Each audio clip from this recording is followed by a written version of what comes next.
It is 8:01. I'm going to call the regular meeting to order. I'll take public comments on non-agenda items.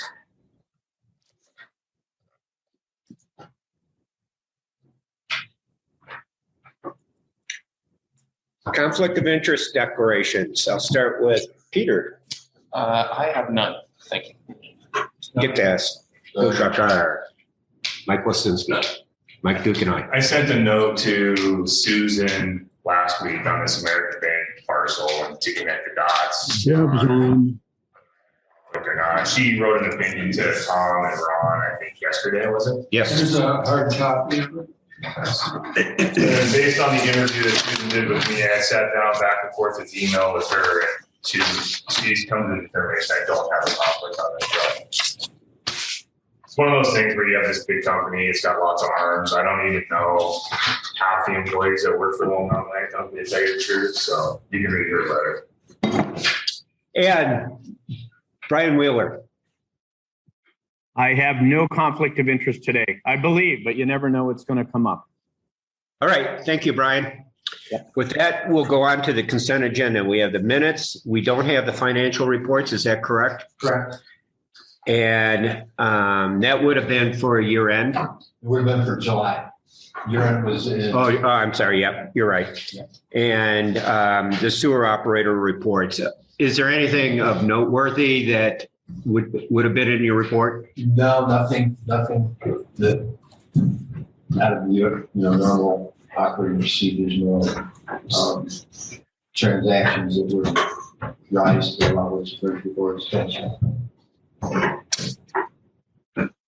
All right. Any questions, comments from the board on either the sewer water operating reports, financial reports, or minutes? Hearing none, I will entertain a motion to approve the consent agenda. Motion to approve the consent agenda. Motion by Peter Manka. No second. Second by Dick Fast. All those in favor say aye. Aye. Aye.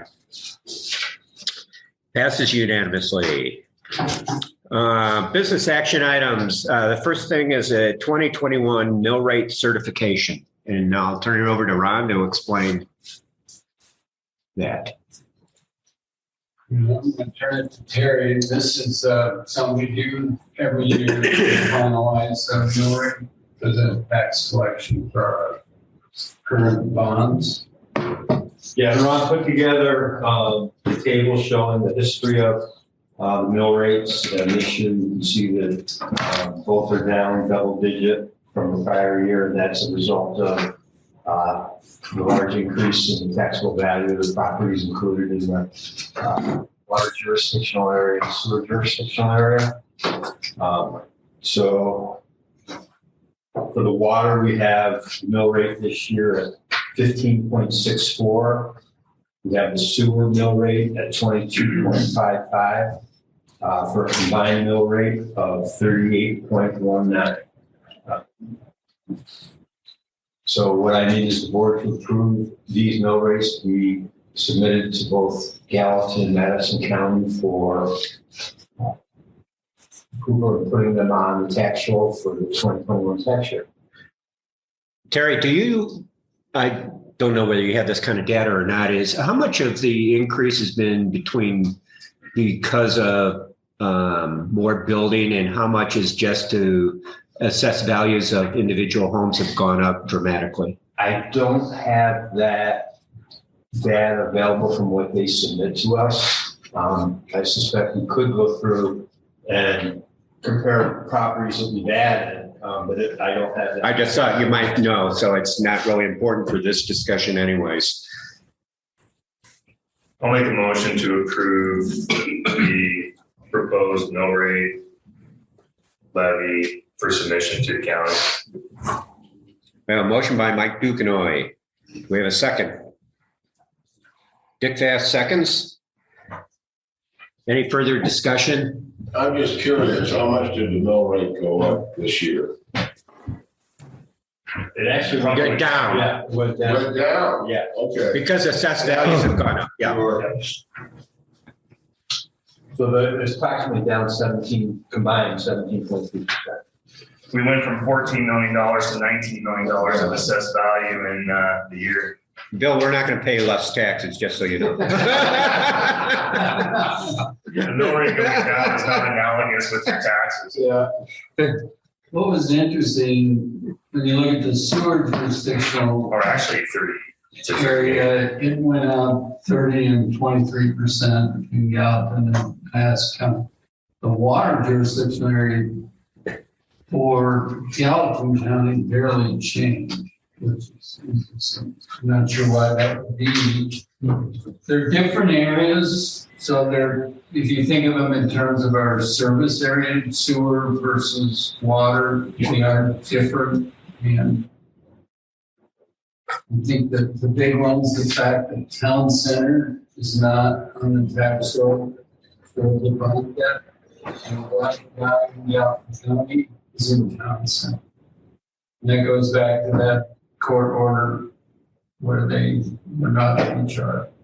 They're not on the sewer jurisdiction, But they are on the water but side. they are on the water, so that, You know, the $3.5 million increase on the water side and an $8 million increase in taxable value. right, but for the fact they're on the water, that's what's odd, they should be shown, that's something we should probably check on. They should be getting taxed. So For the water. are you sure that they are included in the water portion? I believe so. I mean, I can get the list from minus. They just gave me a total. We could pass this today as it stands, and if there is an adjustment, we could make that adjustment next meeting. Yes. Don't they assess every 2 years, right? Yes, I believe So so. how do we have reassessment values every year on the table? Because we're adding property to the list. Oh, okay. The next assessment is going to go way up Yeah. again, so, Well, they just did one. yeah, but the next one will go way up too, so. Any further questions or comments?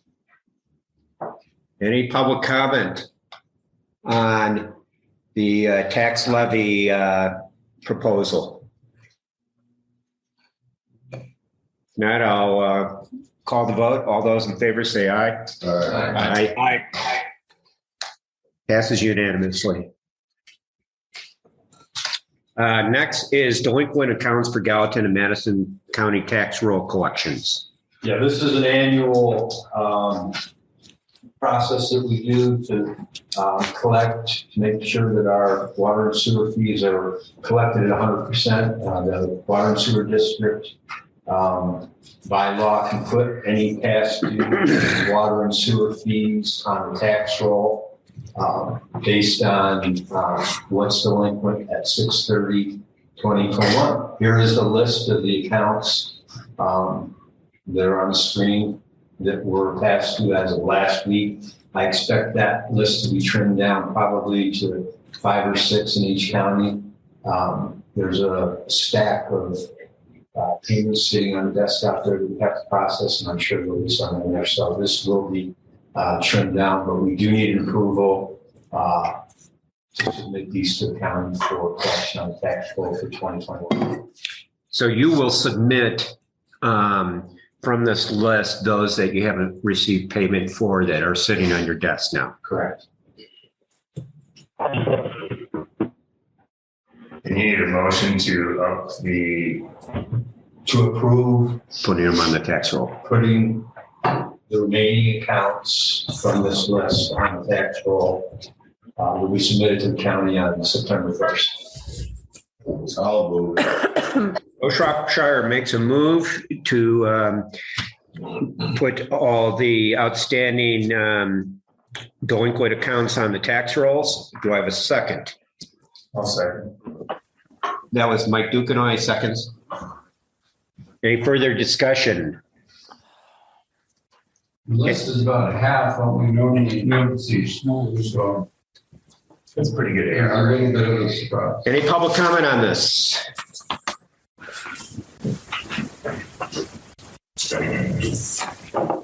Hearing none, I will call the question. All those in favor say aye. Aye. It's kind of public shaming there. It is. I know some of those people. Call them up. Maybe I'll make some calls on the way home. But some of the usual ones are on there.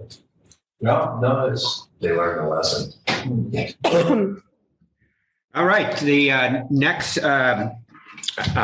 business action item is a District Ordinance 21-1002, annexation ordinance for American Bank and maybe properties. We skipped one time. Oh, did I? Sorry. Oh, sewer permits. Sorry. My checks, too many checks here. A sewer permit application that exceeds the, it's for a new project over in town center. This was where Willie's Distillery was gonna go. It's for sale, I believe, but it's very similar to the Plaza building, which is over here. So it's mixed use condos and commercial. The total is 39.2 SFEs. What that was. Where does Town Center lie in terms of their total allocation for Well, their SFEs? total allocation is slow based on Okay. the Supreme Court order, Montana Supreme Court order from the late 80s. And when we check it with our fixed base metering data, they're not there yet. Are they a long ways away? They are quite a ways. Okay. Do we have any way of, like Spanish Beach, we've had the manhole measuring flow, because that's a flow-based agreement too. Do we have any way to measure town center other than the water meters? No, there's no sewer metering that goes on. That's gonna be a problem someday. With irrigation, although they're switching over to reclaimed water. Well, what I look at is the winter demand. So we peel off the irrigation stuff like that. So we look at the fourth quarter and first quarter. But they're gonna bring an argument that's max occupancy too, so it's an annual flow in the Supreme Court order. It is, yeah. It'll just be a problem for us later on at some point in time if we can't measure out of the sewer. There's no way to do that though, right? Goes to one sewer manhole. All Also, we could. we could. Absolutely, yeah. We'll probably end up being there at one day. So Yeah, that might be for the next shift.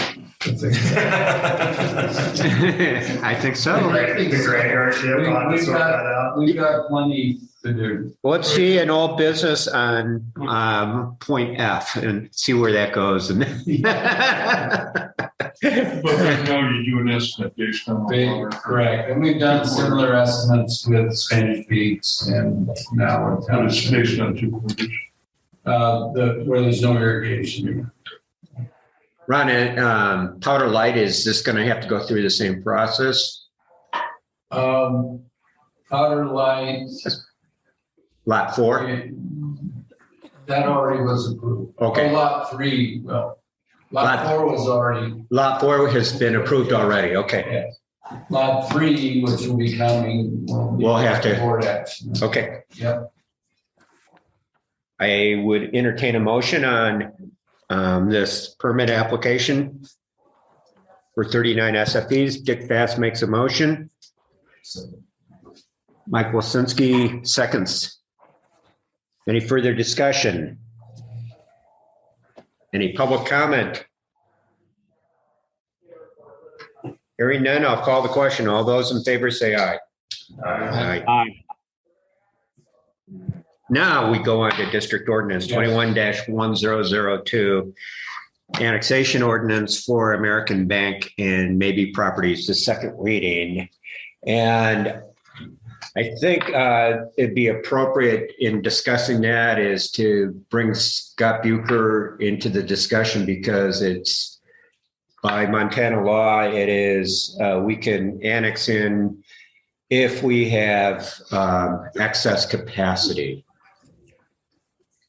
And I had talked to Scott to get his reading of permit applications and also the plant construction timetable as to his reading of whether we have that excess capacity for the 25 SFEs that are requested prior to the plant completion. I gave Tom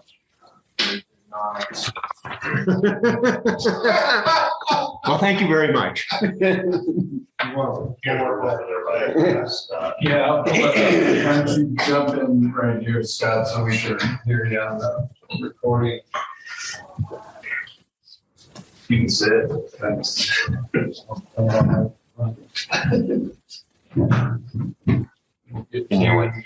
listen. Thank you very much.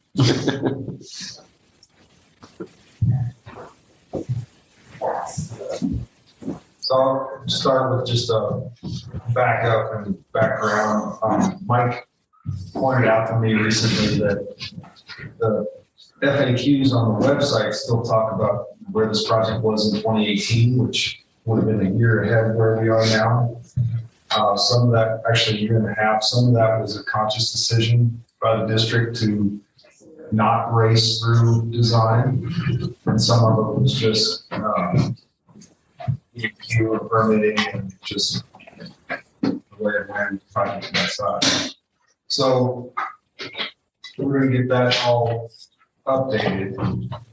But in effect, it's tight. It's hard to predict when the district would run out of SFEs. It's also a little hard to predict exactly when the contract will have the liquid side started up, which will provide thousands more SFEs once we have that commission. So this graphic is trying to capture that.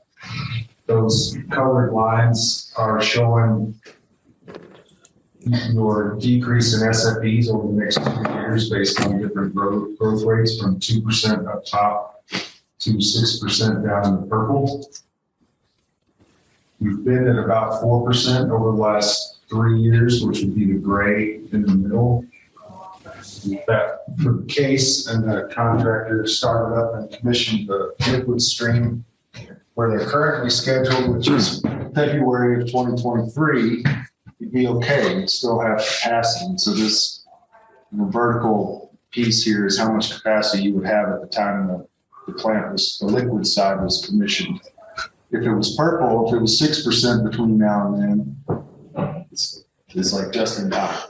We're under contract with the wastewater contractor to deliver up that date, right? Correct. They are Pending pandemic, supply chain issues, all accident. and they've brought it up 4 or 5 times informally that they would like some time. And have said, well, put together your argument. And been sharing this with Ron. I got a call yesterday because I told them we had a board meeting today and that this was getting critical. I actually showed them this graph. And they said, well, we'll put together a formal request. It won't be for more than 2-3 months. And that's what they've been telling us. So that's the width of that red bar. That's 2 to 3 months or 3 months? That's 3 months. If they were given a 3-month extension, which, they'd have to claim force majeure by the contract, which a lot of people are doing. It's not, yeah, it's, they couldn't get PVC, HDPE, just run-of-the-mill stuff to get the site civil work started. So if that happened and it casted further out and you were growing at 5%, you'd be in trouble. So I saw something else in your construction memo that, for instance, the steel is an issue for the structure. And so that's another supply chain issue that's come up. Some things we can overcome with adjustments to the design, and we're helping them with that. And that's the roof framing. Some things you just can't. You can't get it here. The new thing lately is glass. That's got a huge lead item now. Months. It's to run out of sand. Right. Sand. It's a couple of nukes. That's a crazy time. So what they're saying is it would slip 2 to 3 months given what they know today. Today. And we don't know, is this going to get write it in 3 months, 9 months, 2 years, in terms of anything else that's out there that. It looks like our traditional 4% line would tail out in August of 23, or maybe July. I think it's like July. July. Yeah. The other thing is this is 107 gallons per day for SFE, which is a COVID number as well. That's last year's full occupancy. Everybody was up here and DEQ pinned Ron and I to the wall on all the data. And they made us use the most recent max month condition for those numbers. And those have already come down, and we can go back to DEQ as much as annually and say, okay, now we're going to use 100 because this year was 100. Are we trending now like around 90? Yeah, which is more normal and typical. 90 gallons a day per SFE. So how does that change that? Does it leave us? All these numbers would flatten and cast further out. With 6% number, would that put us in an okay position in April of 2023? It'd be 15%. Do the math, but 15%, it's kind of rough. Or flattened by 15%, I guess. 15%. I wanted to ask Ron, I was looking at the hookup request for this month. There's about 15 in there. If we went through that package, a huge number for this late in the season. Well, actually, Construction. on the list, there's a couple of permits that were in the package that are missing, which are Powder Light, first of all, Lot 4, and the White Dog of 9.69 SFEs. There was 2 of them in there, but there's 3 permits in the package. So that's a total of 43 SFEs For just this month? For those, how many altogether this month? Well, the 9 is this month. The Powder Light, there wasn't a date stamp on it, so I don't really know when it was. when he gets back, maybe he can pull up some of the more frequent, more recent numbers.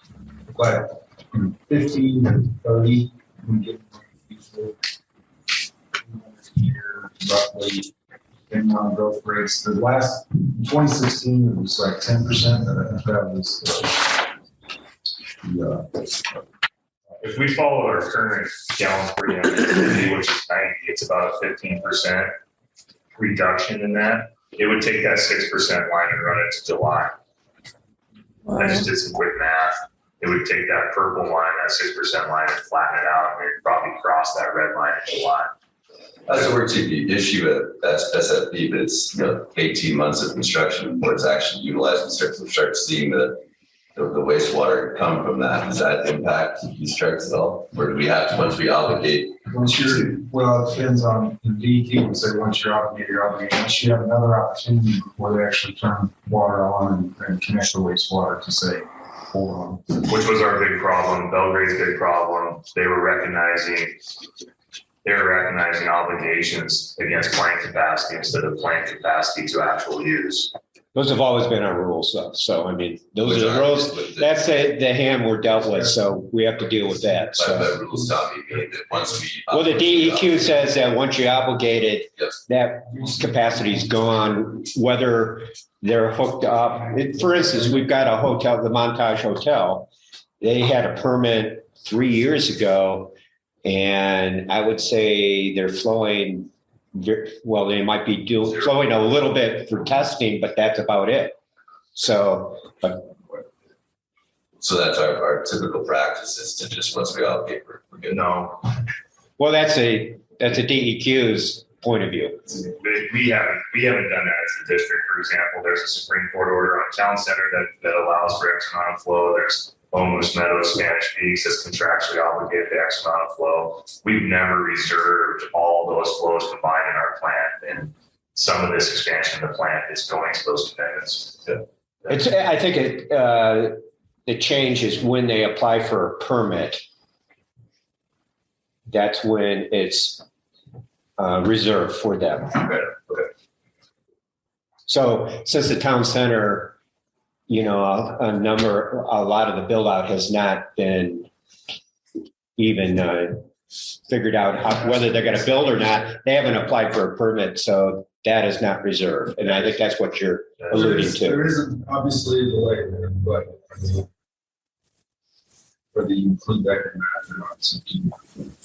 So the question is if we're operating under those rules and our theoretical, not our actual flows, but our SFE capacity, can we issue another permit beyond that capacity, even though we don't have the flows? That could we issue? I mean, the SFEs, it's your decision. It can be first come, first serve, or you say this is for in district and this was not identified, and therefore no. Okay, I guess my question is more, could we issue permits beyond what our capacity is based on the DEQ reading of our capacity, even though those projects are not flowing for the foreseeable future based on that this plan is going to be done and we will have greater capacity. Okay, so your hypothetical is 5%. Right. We're done. You're asking me if you could then award SFEs to a project? Yes. I wouldn't, but it's not. I don't know that there's a hard line in the sand there legally yet. I'd have to punt to Susan and DQ, I think. I think the question is do we believe in our 3-year run of a 4% growth rate? But have we ever tracked at 6%? Couple of years, it was at 10 and at 17 wasn't there. That was back. In my report, I added the growth table or last page. The second average was like 2% over the 20 years or something, wasn't it? It's higher than that. If you blend it back and capture 2015, 2016, I think we'd be closer to that 5 or 6%. 4%, it's been pretty steady here lately. If you grab the whole 20, I think it's about 5%. But this is growth in terms of permitted SFEs back to 1990. If you look at some of these numbers, we had 1 year, we were 10.5%. 08. Those usually No correspond. problems in 08. Yeah, those usually correspond to a big permit, which in this case was probably the montage. Came in 16. That sounds about right. Yeah, that's 277 SFEs. There are communities that have over allocated. Recommend more for it. So the structure comes up on it. Do you know what's coming down the pipeline? Big projects outside of just typical inside the district lots that are going to be developed there. I think there's lots of wishes. There's not another montage coming down the pike, I don't think. No, the new owners of Track 4, which is where Teton Condos sits, have reached out to me last week. That's 64 SFEs. They're building a hotel in Moonlight, right? That's not us. That's us. Yeah. Yeah. So that's the only kind of big one I know of. And I don't know what their timelines are. They want to come in and start talking to us. Well, does that include this month's permit request? That does, yeah. And Tom pointed out we're missing like powder light in there. So I've got to add that in. There's probably 45 SFEs in that one. It's 43.54 if I add in White Dog and Powder Light. Yeah. Well, how many were there this month request? This month, I was just looking at the number of. This year is 253, and if you add in the 43, we're up to 296 for the year. so the month of August, we've only got 3 permit applications. that 107 revision too would go a lot better if it's I versus occupancy, which ties into these guys have knocked it out of the park on some I recently. They can continue to do that. If you want to put some meters in, continue to do that could help. Well, we've got also Power Light Lot 3 too coming. That's Correct. another big piece. It'll be similar to 4, a little less than lot 4.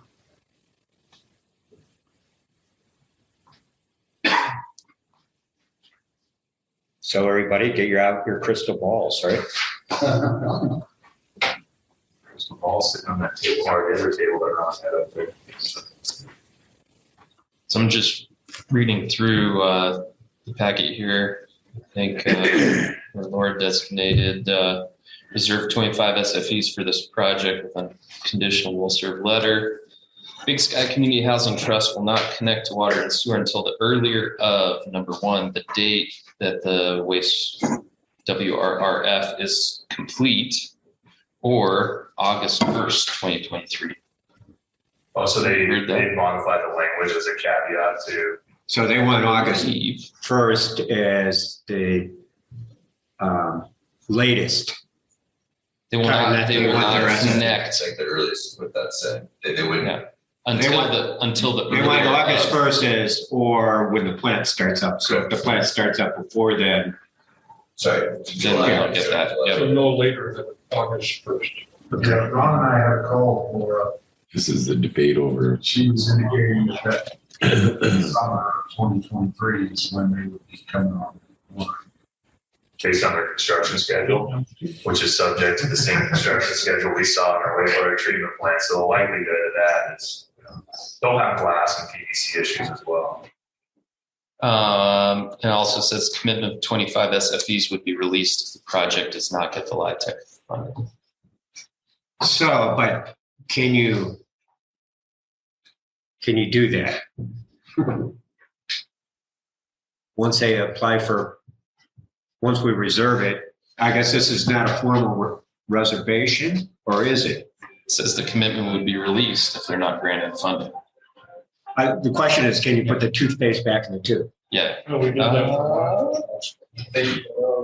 Well, I don't know what we did officially, so. The interlocal agreement tied 500 SFE commitment to start up of the plant. Okay. Yes. Yes. That was what we're going in, and that's why this becomes rather critical, is going in, if interlocal was saying that 500 SFEs once the plan is completed. And this is going outside of that.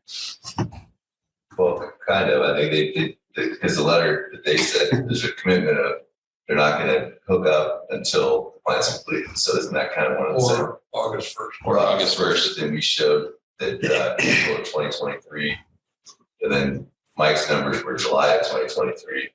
So it seems to me like it lines up even with the 6% growth at 90 gallons per SFE. We would extend out and we meet those timelines. But that's a different argument than plan completion.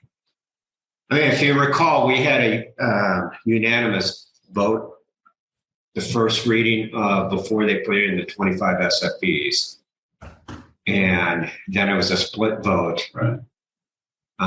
When they asked for reservation of the 25 SFEs prior to completion of the plant. So I think there is a difference.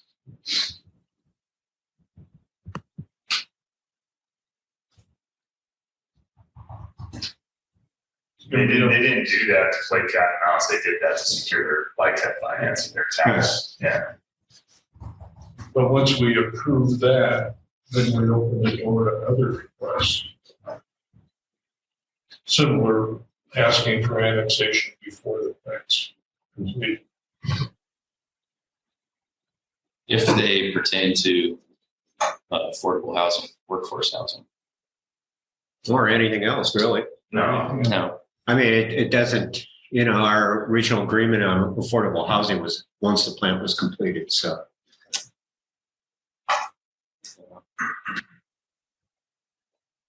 Well, I think, this falls in a different box just because of the yeah, interlocal.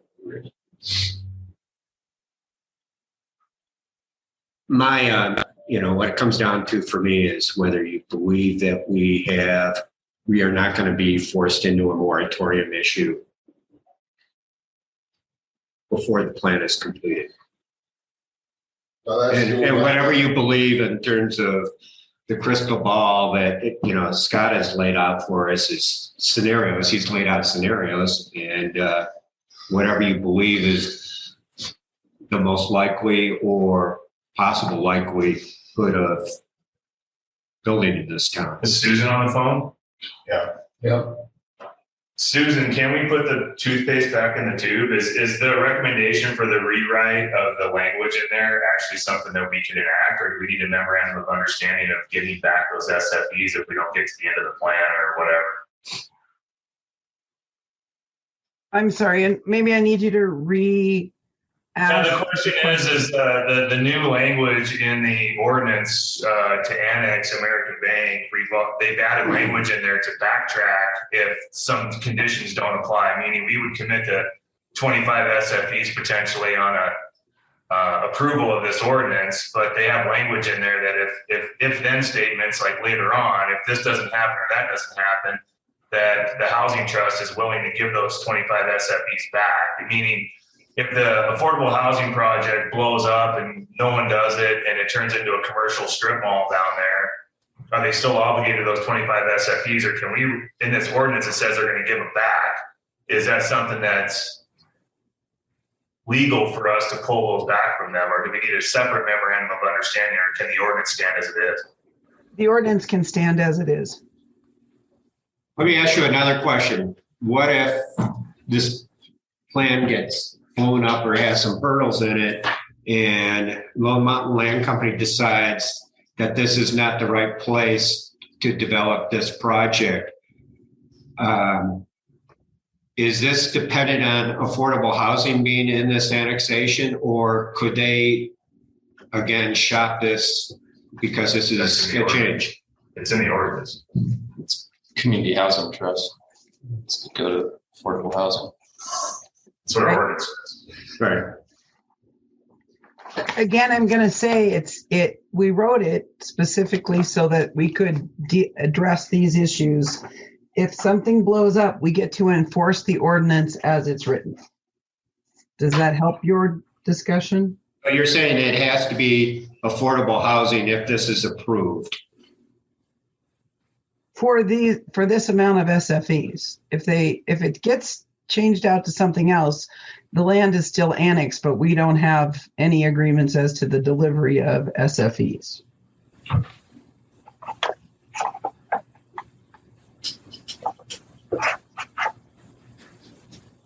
So it's my understanding, I'm not totally positive on this, but because of the setbacks on that property, that it's not really developable other than for affordable housing. Because there are certain exceptions that the county, yes. Why would it be developable for affordable housing? Because I believe the county has some exceptions to the setbacks. Is that correct? You guys read that in there? I feel like I read that at some point. I don't know, Susan, mind on that. Laura. I don't know. Sorry. Can I jump in? It's Laura. But yeah, that's true. The county is appearing willing to give us some pretty strong exceptions on the setbacks. And many people, as you guys know, have tried to develop this property in the past and were not able to be successful with it. But at the same time, those variances have not been granted. No, because we can't until we get approval with this water and sewer issue. Do you really want to be the ones that push housing right up to the road? We don't plan to push it right up to the road. There'll be heavily bermed area. It's just that the setbacks are large and it's a very narrow piece of property. So the plans that we've developed call for it will be less close to the road than that American Bank building is today. What The setbacks along the highway are subject to entry corridor regulations, which requires greater than normal setbacks because it's the entry corridor pathway. We, if you guys have a appetite for it, we'd love to just go through a quick presentation that was in your packet. And I think it could answer some of the questions that you're bringing up. We'd love the chance to do that. Have we already seen this presentation? I mean, the question before us is mostly capacity. And I don't see, we've all spoken, this board has spoken in favor of affordable housing, and I don't think that's the debate here. I think it's debate on whether we have capacity to reserve 25 SFEs prior to the plant completion. Yeah, and I know that unless somebody else wants to go through this, the merits of this project again, I would like to keep it to the question on capacity. Does that, anybody disagree with that, or do you want to go through this again? Are there any aspects, Laura, of that presentation that pertain directly to the 25 SFEs? Yeah, let's go to the last slide, Ron, where we really talk about, we're really trying to help and be sensitive to the concerns you guys have and the difficulty there is in being able for you to make this decision. So we took a hard look at whether we could, how far could we delay the project and still get this windfall of $6.5 million, which is what we're trying to do to help the community here. It's what makes this project affordable and feasible for us to even build.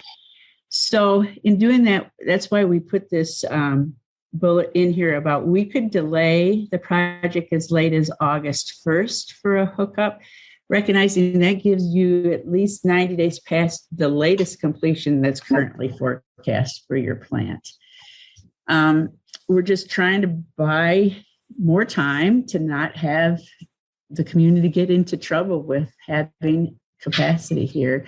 At the same time, not missing this incredible opportunity for funds that realistically, could not be there at the same level at all next year. This year, Montana Board of Housing, because of COVID, has made some exceptions, which would be absolutely in our favor. They've waived the limit on building costs. And usually there's a restriction that would make it difficult for us to qualify for this amount of funds because of our high building cost in Big Sky. So this year, because everybody's experiencing higher building costs, they've waived that restriction, which makes this such a perfect window of opportunity for us to get in here. And we just feel like as a community, it would be awful for us to lose this opportunity to get the funds. So that's why we put this a little extra. We could delay as late as August 1st of a hookup. You're projecting currently the plant being done somewhere between February and May. And so that should give us plenty of time. The problem is we have to have this commitment for us to be able to get the LIHTC funds or even any construction financing. People need a clear will serve letter. Or if your project is delayed, is it conceivable that August 1st date would be extended? So if we're delayed because of material costs, is that what you're saying, or of material availability? Yeah, something like that. I think in these COVID world, the problem is our investors will want to have a return in a timely fashion. But if things happen that are so outside of everyone's control, like we've seen in the last year and a half, it's going to impact our investors, but we'll hope they'll understand. We think it's in this August 1st timeframe that we can safely still get good financing with those investors. But if it delays a few more months because everything goes to heck, then it's going to do that. I think that becomes outside of everyone's control. But this is Byard, Dominic. If the project's delayed, we obviously won't hook up to the sewer plant until the project's completed. So.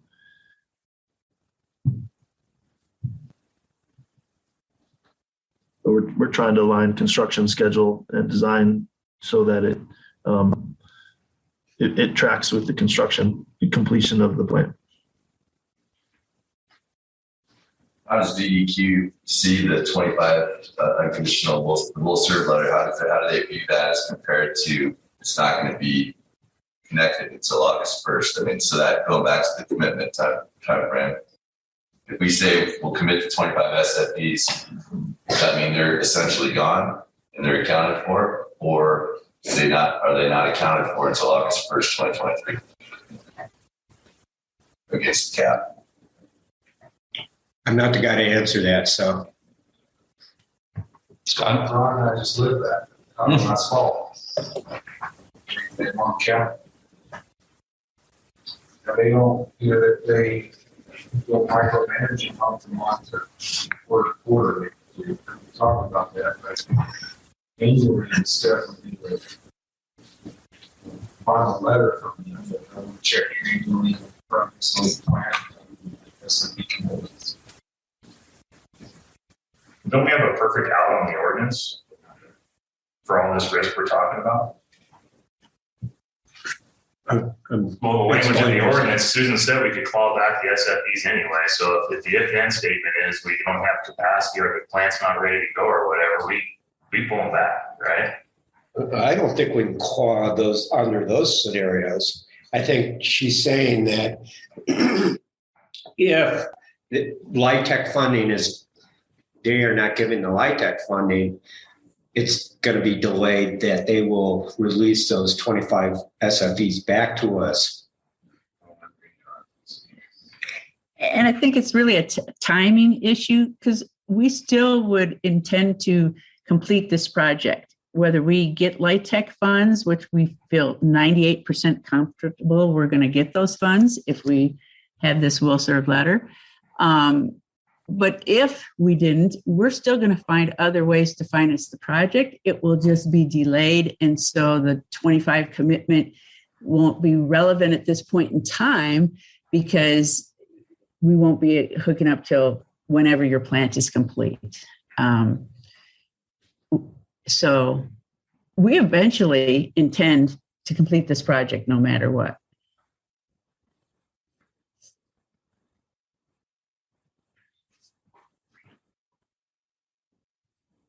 Any other questions from the board?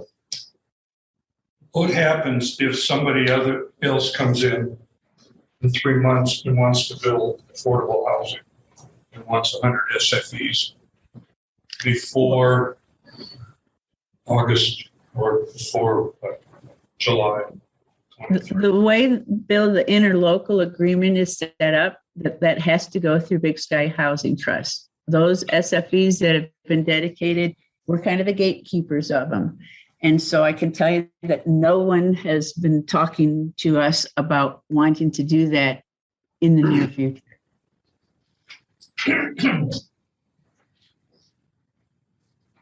This is an email that Tim Kent sent yesterday that didn't make the board packet, but he's weighing in on his support for this project. So he asked that I give this here for today's. And I will also comment to the slide that Ron has up right now. There were some questions last month, and we wanted to be sure we addressed those, about whether the entire project was deed restricted. And it is, both the part that the Big Sky Housing Trust is going to develop, which is what we're talking about for the 25 SFE commitment, but this whole strip is going to have a deed restriction permanent on it. We have various levels of restrictions for different buildings to try to best serve all the needs of the community, but 100% of it will be, the occupants must be Big Sky workers, and no short-term rentals allowed. It cannot be used for market rate housing for the general population. It's got to be for local workers. So just wanted to answer those questions that have been raised earlier. Any further questions, comments? Brian, we'll give you a chance since you're not here. If you have anything. No, this was a good summary, and thanks, Tom, for providing the information from Scott and so on. Yeah, it's a difficult decision, and appreciate the homework that's been done since our last meeting. Okay, this is the second reading for this. I would entertain a motion. Got one person in the chat.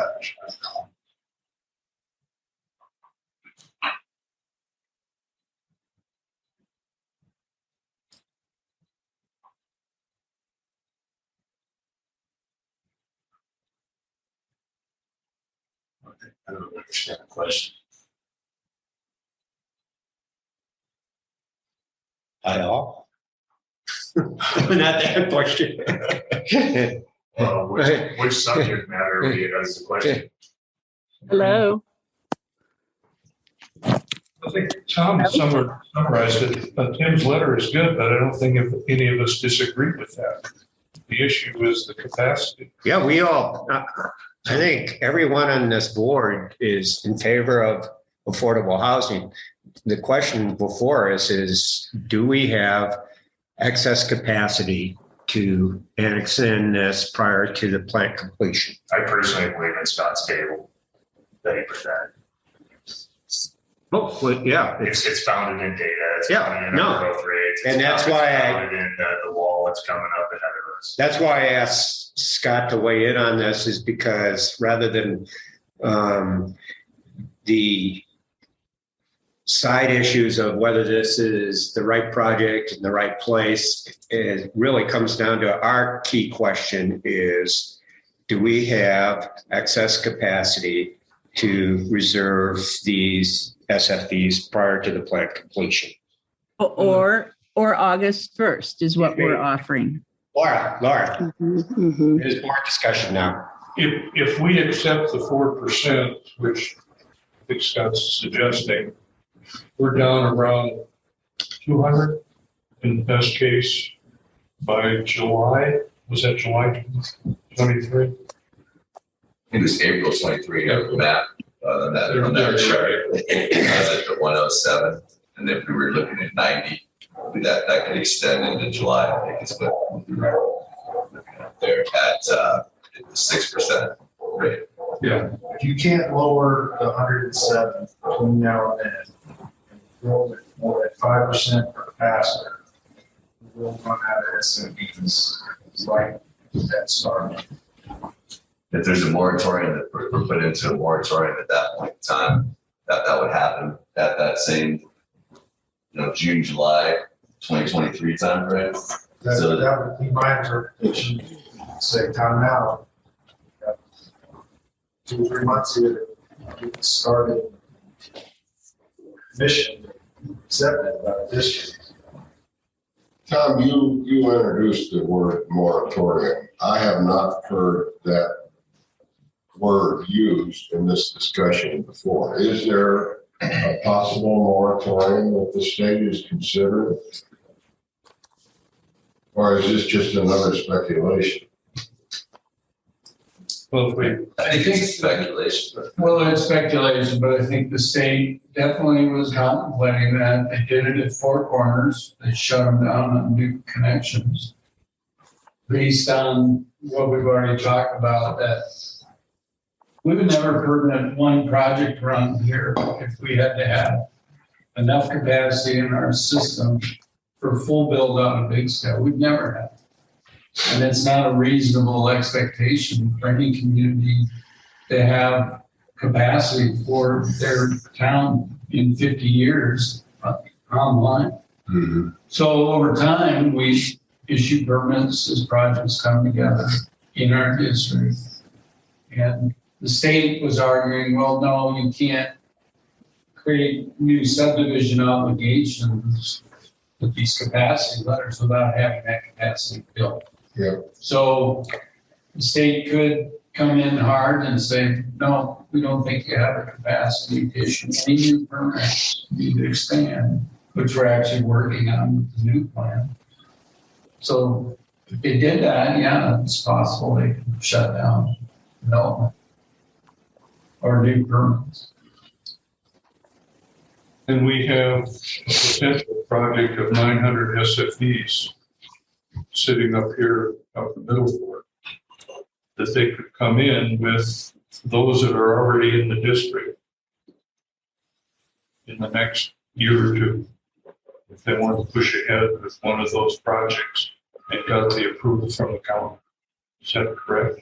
And they could come in for permit applications. And there's 900 that are committed to that. Well, there's 900 and based on the Flows. agreement that was signed, it's a flow base. But it'd be more than that. Yeah, it'd be more. Well, if we annex the other part. No, it'd be more than that based on the flow of 40. They'll make the same argument, Spanish Peaks, that they're per SFE equivalents 40 to 50 gallons per day per SFE. What I'm getting at is my concern that over the 2 years, there are a lot of big potential projects that could come rolling in on us.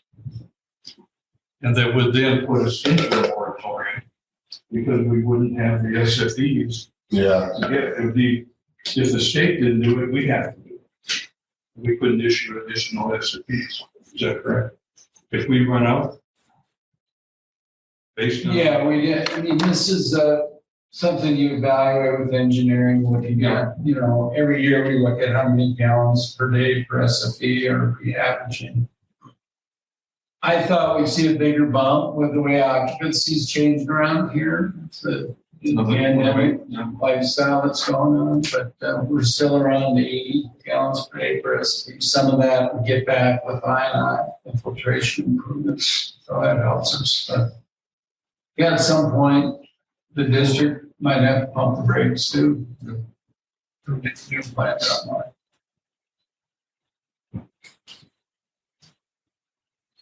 Danny, you have a question? I just have a comment. A comment, okay, well. Danny Gershwall, Executive Director with the Big Sky Resort Area District, the resort tax. Do not envy the decision and conversation that is in front of you all. That's why you're all paid big bucks, I suppose, as volunteers. Okay. $80 at meeting. Elected board, I can just send an invoice. We have the same difficult decisions in front of us, and I'm not here to advocate on one part or another, other than just to explain to you that we're in the same position. This is all about resource allocation, right? You're looking at data to try to make your decisions. And when we were making our decisions on the 1% and what the needs are for the entirety of the community, we're looking at resource allocation, public funds. We found this project speaking of data, when you look at the numbers are staggering in terms of what our community's needs are in terms of housing. You all know that. I'm not telling you something different that is not in front of you. In fact, I was in here the other day with the Housing Trust board meeting and heard some chatter behind the scenes about your own staffing situation in terms of housing and what that means for your staff. What I think I would like to let you all know that we see this potential being is, Laura has identified, the Housing Trust has done an amazing job of forecasting what those needs are going to be in the future. By 2023, I think the number was something like 1,400 units that we're going to need to be able to move this community forward on this housing initiative. You're straight up looking at data and the opportunity to be able to achieve that 1,400 target for our community. We're going to have to find opportunities to be able to pull in supplemental partners and supplemental funding mechanisms. We've committed $1.9 million over the past 2 years for this project, which, by the way, our agreement with the Housing Trust also has conditions for moving forward. So there's kind of hurdles that are needing to be jumped along the way. This is one of the hurdles that we actually had as a condition for the $1.9 million. This project has a clear path forward for LIHTC funding, which is something that is a resource that this community otherwise would not have access to without Laura and this project being brought forward. It's one of the reasons why we're able to really get behind this and support this project moving forward. We're going to have these conversations a lot over the next few years. I pointed out now to prepare yourselves, because that 1,400 number is not going to happen with resort tax and BizRad. working with the housing trust in a vacuum. We're all going to have to work together as a community to be able to meet this need.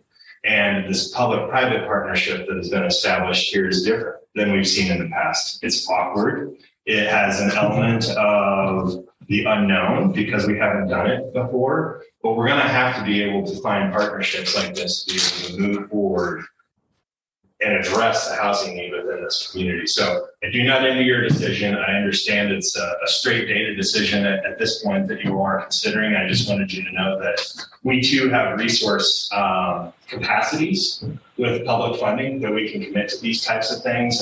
And that was one of the areas that we really saw in this project. It's a win-win-win with our investment. We're able to see it go farther. So thank you for your time and don't envy your decision right now. I'd rather turn down a hotel in the spring of 23 than this project myself. Well, should we head over to view? Yeah, this is the You second, can listen Carol. to your thing on the way. Yeah, this second. Can you mute them? We all have.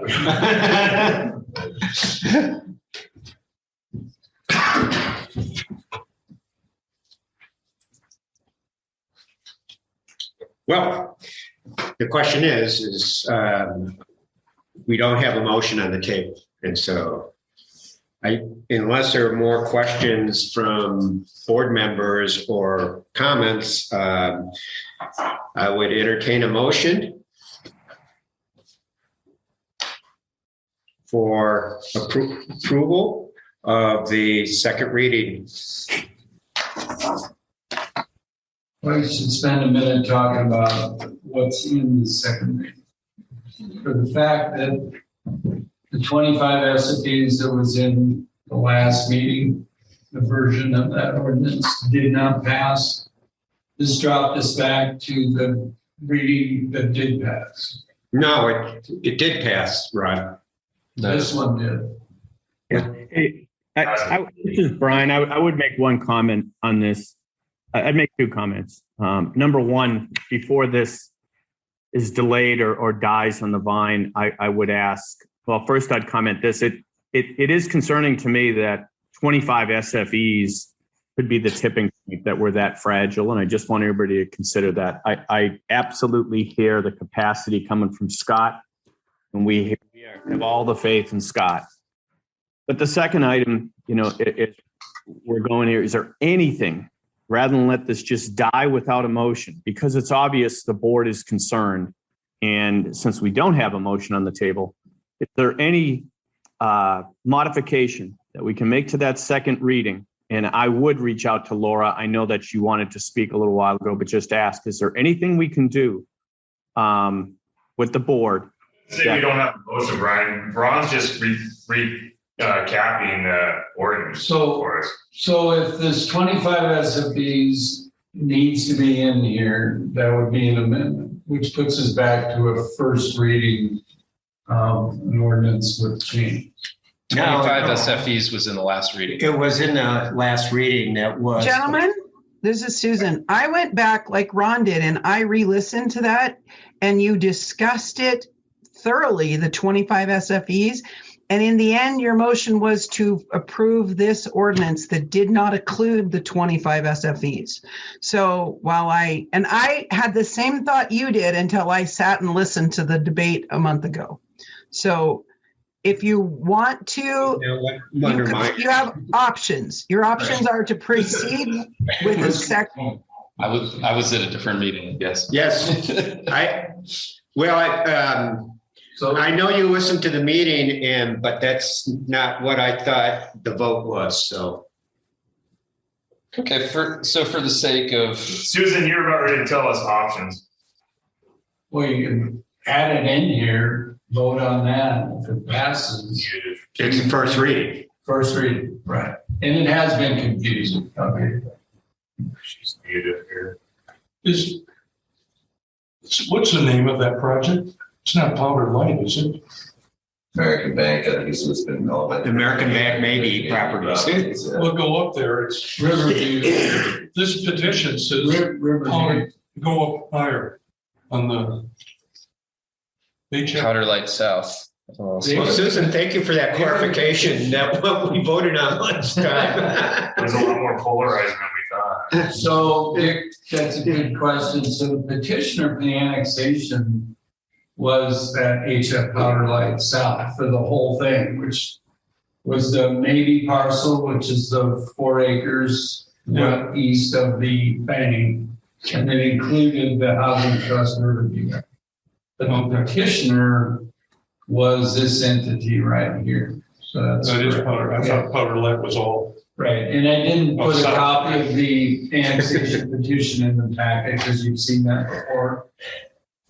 So I thought last meeting, because we modified it with their 25 SFEs, we did the first reading and passed it. That was It my, passed 3-2. that was my impression as well. But we seem to have some confusion. And I would not have voted no if the 25 SFEs had not been included in there. So What we thought was, yeah. So, well, the question is this a second reading or a first reading? Right. If it's a second reading, the 25 SFEs are not included. Correct. No, then it would be the third. No, because you can't go back to the original one that was approved when you had a intervening motion. So it would have gone back to the first reading last meeting, regardless, once the wording had been changed. And this is why I brought it up, so everybody understands that that is not in this version, the 25. No. And this is a way to reset this whole thing. If it's added in and you pass it, it's the first reading adoption. And then, This is Susan. So if I need you to be clear, because the conversation that's occurring is exactly what happened last month. And that's why I went back and listened to it. So if you proceed with a positive motion, which would be, I move to annex, and I don't care if you call it the American Bank property, the American Bank maybe property, or the HF Powder Light South property. We have that all documented well enough that there will never be a question about which property it is. But the motion needs to say you're moving to approve the second reading of the ordinance without the 25 SFEs being immediately available upon annexation. Or, again, for a positive motion, I move to approve the first reading of the annexation of the American Bank property to include the 25 SFEs to be immediately available. So your options are really a second reading without the 25 or a first reading with the 25. Where's the first reading with the 25 in our board packet? there isn't. Okay, do we have a version of the first reading with the 25 SFEs in it? You do not have it written, but you can amend what you'd be doing is that's why it would be a first reading, is you'd be amending the ordinance in front of you, just like you did in June, but to say I'd move to approve this as a first reading for these terms plus the 25 SFEs to be immediately available upon annexation. Then in your board packet, if that happens, your board packet next reading, it will say second reading, and we will add that for you. What about the conditions that the housing trust is added into there as well? I mean, that's the no connection until August or before the plant is done. Where's that language? It's not, because that again was proffered in between meetings, but not incorporated. So if you want to incorporate it, please do so specifically. She's saying we could incorporate that, but we have to be very specific that would be included in the first reading that we would potentially. What's the weigh in benefit to approving this without the 25 SFPs? What does that actually do? Nothing. It ruins their lifetime financing is what it does. The project's dead in the water. Well, no, she's saying it's not dead in the water.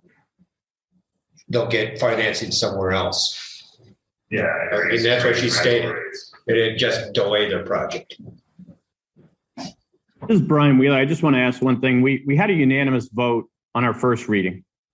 And do we have that motion available? Wouldn't it be best just to go back to what we all agreed on? Because let's face it, without a motion on the table right now, we know where this is going. And we know that we had a unanimous vote and would be comfortable going back to that. Doesn't it just make sense to somehow pull up the original motion that was in the first reading and possibly make a motion? And I'm sure we'd probably have to go back to that being a first reading since we had the second reading with the 25. Wouldn't it just $6.5 million out of the project? say that again, Mike? It strips $6.5 million out of the project from LIHTC financing. It strips. Okay. No, I just asked. My point is that we don't have a motion right now on the table. How do we get a motion on the table that can move this forward? That's my question. And is it better to massage the original motion in some way that we can come up to consensus on it? That's all. Is it better for this board to not have a split vote and have a unanimous that we're all in favor of affordable housing, which I think everybody is? I feel like they've approached us with this. This is the request, is the 25 SFEs, and in order to generate the LIHTC funding. So for the purpose of conversation and to open this thing up, I'll go ahead and make that motion to, as Susan said, basically approve the proposal for Powder Light South, including the stipulation for the 25 SFEs to be delivered no earlier than the completion of the plan, or was it August 1st, 2023?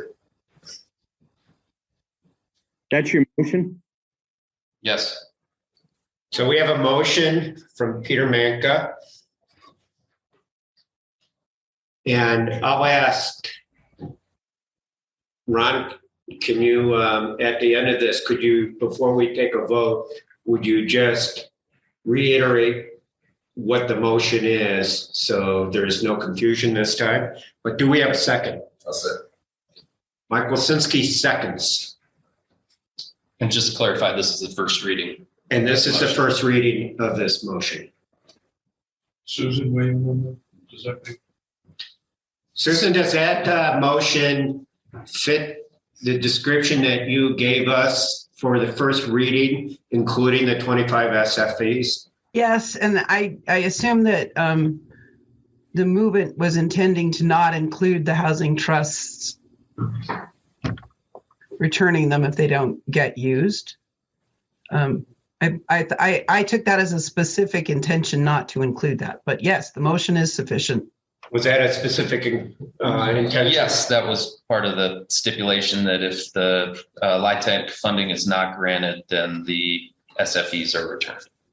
Okay. So you're amending your motion? Adding that to the motion, yeah. And if I turn on my video, you'd see 2 thumbs up. Okay. And so you second that with that included. Further discussion? I would just ask, does this get the housing trust across the finish line for securing? Or is it something that will come back to us in some way? Does this solve the issue for them? Well, You want to answer? Okay. As long as it's worded that it's either the earlier of the plant completion or August 1st. I think, Peter, you might have said it. I'm not sure that's how you exactly worded it, but that was what our proposal is. That was the wording, I believe. That was his wording. Good. That would work. We can make that work. So this would be a first reading. The second reading would be at the next meeting. And we need a third reading? Ron? You need a Okay. second reading. You do not need a third reading. And how do we determine whether we need a third reading or not? Based on the motion? Well, Or do we group a second and third reading together? A third reading is not required. We have done them just in order. We have done them in order to ensure that we have amendments incorporated. So, but since you've made this clear, this is your first reading with the additional provisions. This is your first reading. We will incorporate those into the next document. There will be a second reading. Should you guys tweak the language we put in the document, then there'd be a third reading. Okay, thank you for the clarification. Please, no tweaks, no tweaks. Hey, I'm going to have to hop, you guys, I'm going to have to hop off of video Zoom and call in. So I'll be sitting in your phone waiting room if you need anything else. Thank you very much. So, any further comments? I would ask for any public comment at this point. And I'll give a moment for that. My name is Mark Dean, and I'm a resident of Big Sky, but also a member of the Big Sky Community Housing Trust. And I, like Danny, applaud you guys for the deliberation, the discussion, the analysis relative to this. I remind you of the unique governance model that you reside in within Big Sky in terms of kind of decentralized and unincorporated.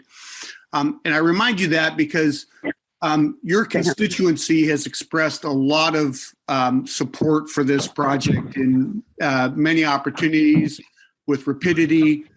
You've got something that's incredibly unique in terms of the support from BizRad and Lone Mountain and others here. And as you folks vote to approve this, you will start your journey on fulfilling the affordable housing. But absent the approval, I grew up, my occupation before I retired was a affordable housing debt lender.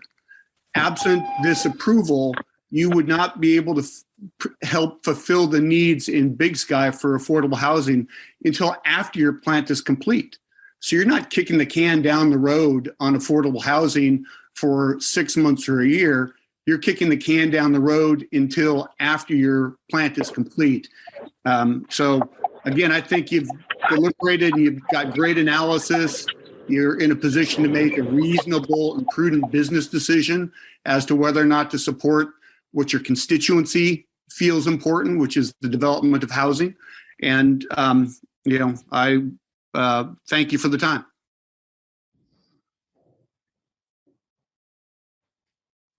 Thank you for your comment. Anything else that you're seeing incoming? No, I'm not sure if Susan was trying to say something. I'll unmute her real quick. She's on the phone, right? Yeah. She was kind of This is Stella Butler with Explore Big Sky. I'd just ask that you guys, I'd repeat Tom's request that you repeat the motion in its entirety before you vote. We will. Thank you. So this is Susan. I've switched medias. I didn't have anything else to say, so I can remute. But if you need anything, I'm available on my phone.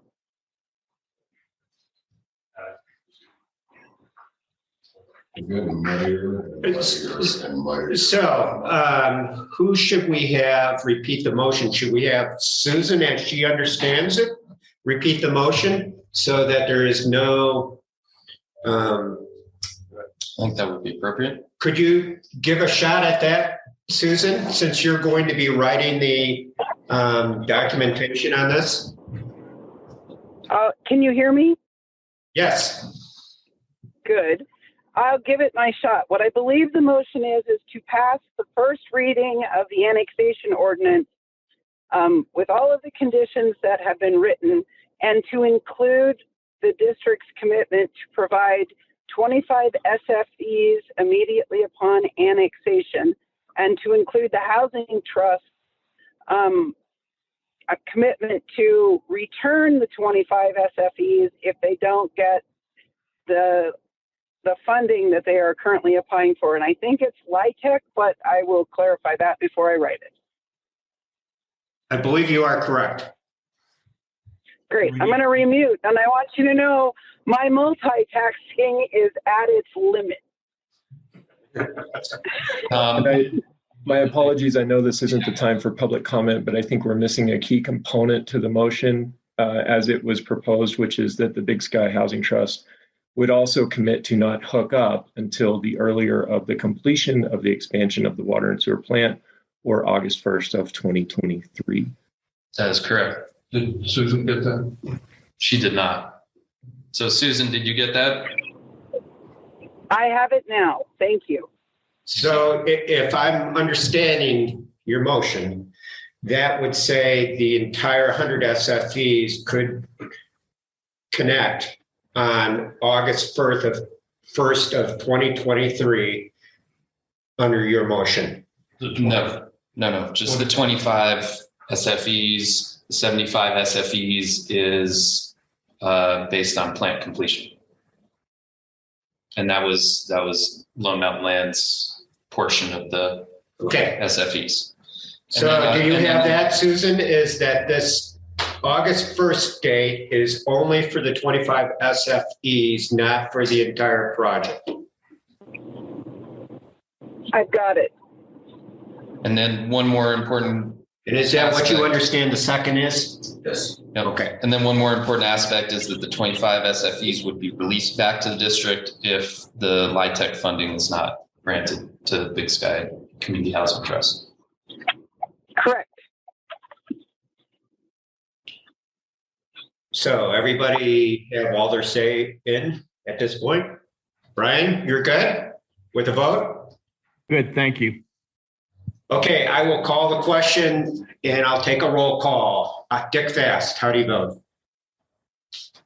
I'm still concerned with the availability of the SFEs and the crunch we're facing and not being able to serve existing customers.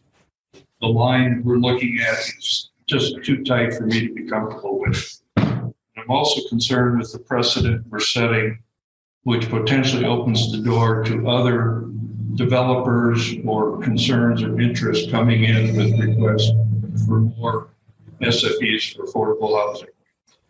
So as last time, I'm voting no. Bill Shropshire, how do you vote? I agree with Dick. This analysis that we have made are based on assumptions. They are not absolute. We are, again, faced with the possibility that ratepayers that have paid consistently to support their possibility of an SFE being granted on lots that they own. And if they don't get it, we're going to be dealing with possible lawsuits. I don't think possible, probable lawsuits. I've taken this position 2 or 3 times. I was not here last month. I did listen last night to the recording of it. And I am concerned that there is not absolute protection for ratepayers who have been paying in and might be shut out when they decide to build. So I'm going to not support this motion. Peter Manka. This is tough. Affordable housing, workforce housing is important. Our ratepayers have voted or given us feedback that they feel that this is a huge priority for the district. The way things are trending, this could be very close, but it does feel like maybe we have some space there. So I'm going to vote yes. Okay. Mike Wilcynski. Yes. Mike Ducennois. I go back to the survey as well, and I think if 25 SFEs is the razor edge of us failing, then I think we failed. And I think Scott's given us enough data to make a good decision. I'm going to say yes. Ryan Wheeler. First of all, I recognize and respect and appreciate the no's on this. I am just as concerned on it on many levels. I think that Peter did a good job of crafting a motion that helps me vote yes on this. And as someone that represents a lot of ratepayers in the area, I'm concerned, but at the same time, I believe that the language and the data and the trending give me a comfort level for this project. And I would say this, the last thing on it would be, I sure hope this doesn't somehow come back as precedent, that this will surface again. And I would go on the record saying, if it continues, the next project has this, it probably would go the other way. But yes, we'll vote positive on this. And I cannot vote yes in favor of this with too many maybes out there, when the plant's going to be completed, what the trend is for permit applications for those who are existing in the district. Those are too many uncertainties in this environment. And so I have to vote no. So the motion passes 4-3 for the first reading.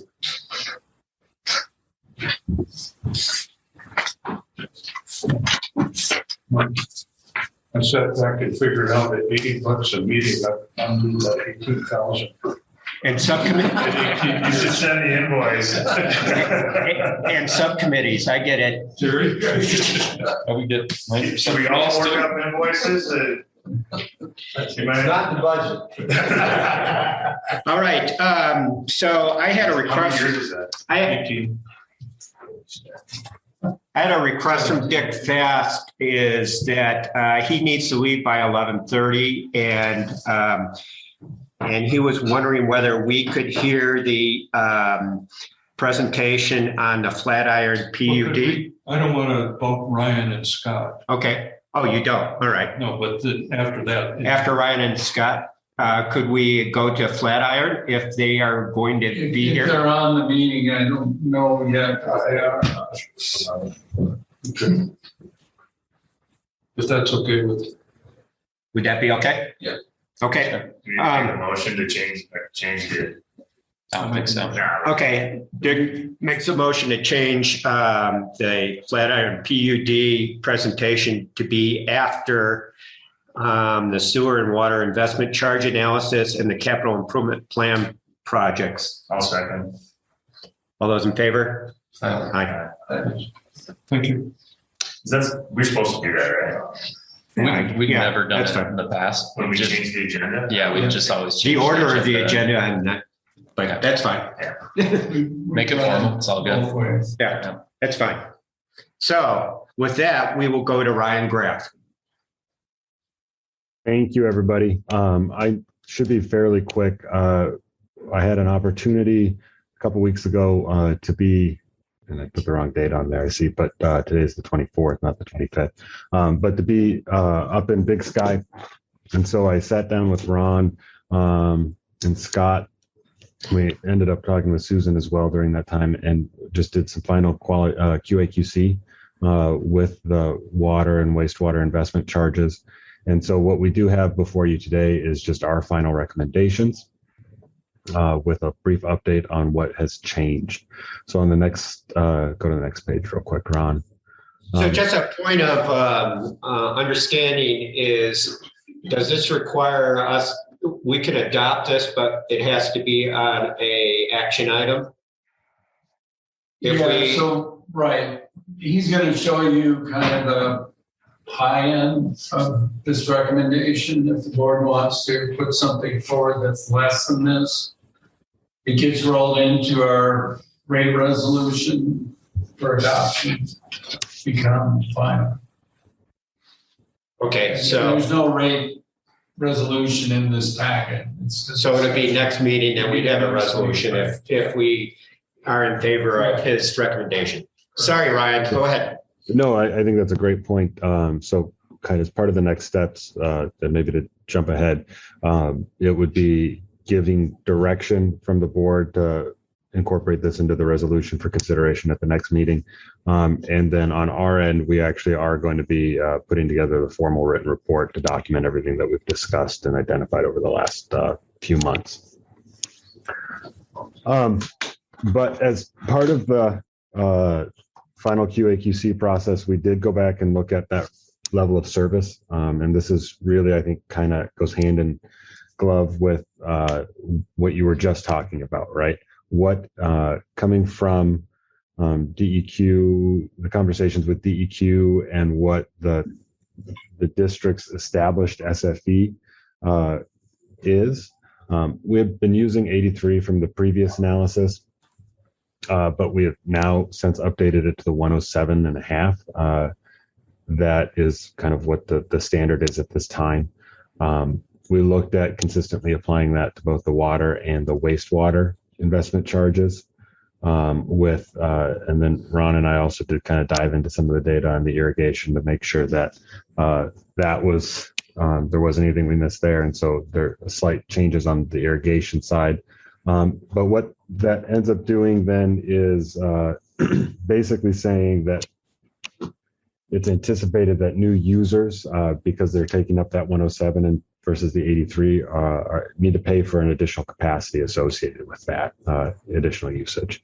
And so it does end up having a increase to the water or both the water and the wastewater charges. On the water side, we had kind of went through and especially after everything that was being reviewed in conjunction with ARPA applications as far as those wells, we went through and we did another review of the water CIP. And there was some overlap in projects. So those estimated costs were decreased. And so on the water charge side, the impact of that is that a decrease to the cost per gallon that we use the level of service to estimate to calculate the charge on. And you'll see the results here in just a second, but basically wastewater goes up because of these, but kind of the level of service and the changes to the water, the CIP needs almost cancel each other out on the water side.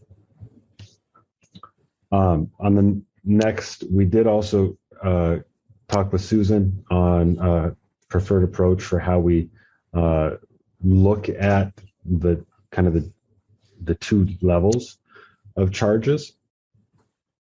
And what came from that was she preferred and thought it was more defensible to describe it as properties that had paid the mill levy from that December 2020 timeframe, or properties that have not paid the mill levy prior to December of 2020.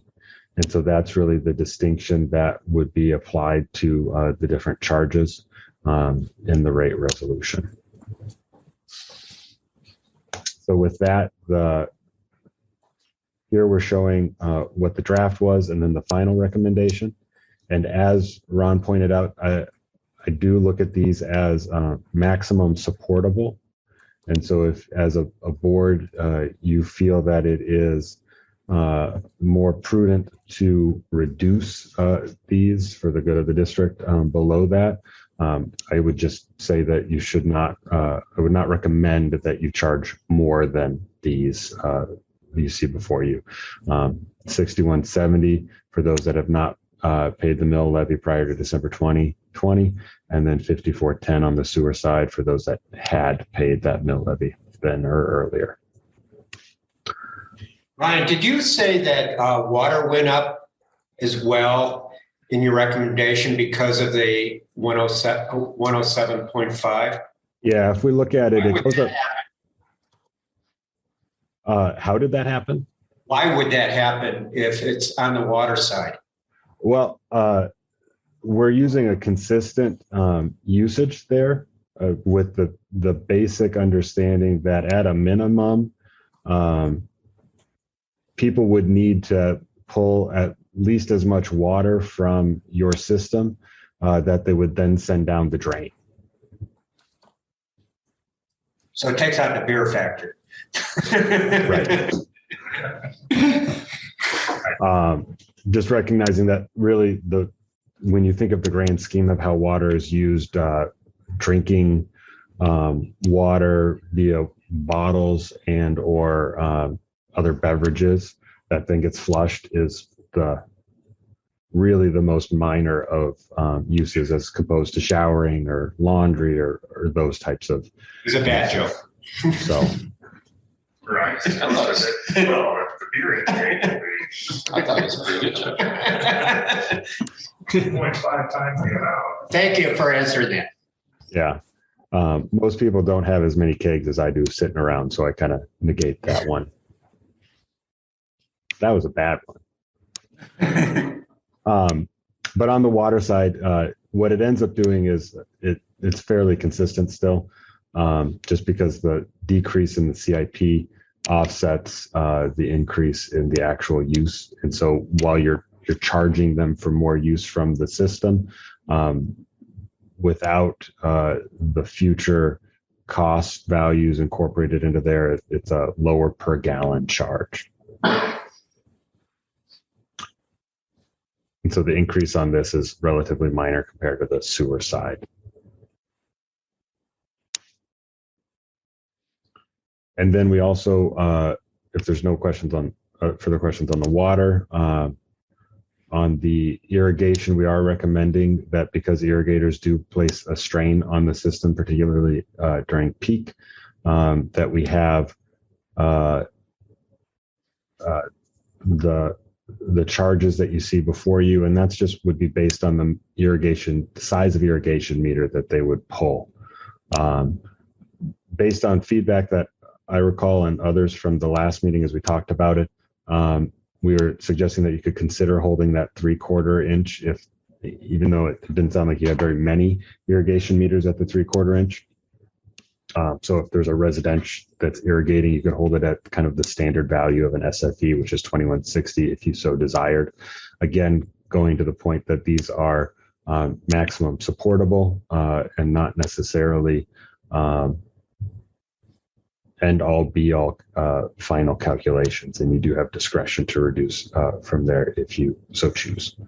Is the idea that we would require for all irrigation in the future to have its own meter then? Because why would you get an irrigation meter, if you were going to have this 5,000 plus charge? A lot of irrigated landscape only, just in the condos and the community areas that exist now, but you bring a good point. Is that our intention though, is to require irrigation meters? This is a key point in all this. Historically, you build a house, you set one meter. Most of them are 3/4, some are 1 inch meters. All the irrigation is tied in downstream of that meter. So we have 1 meter reading all the water going to that house, indoor and irrigation.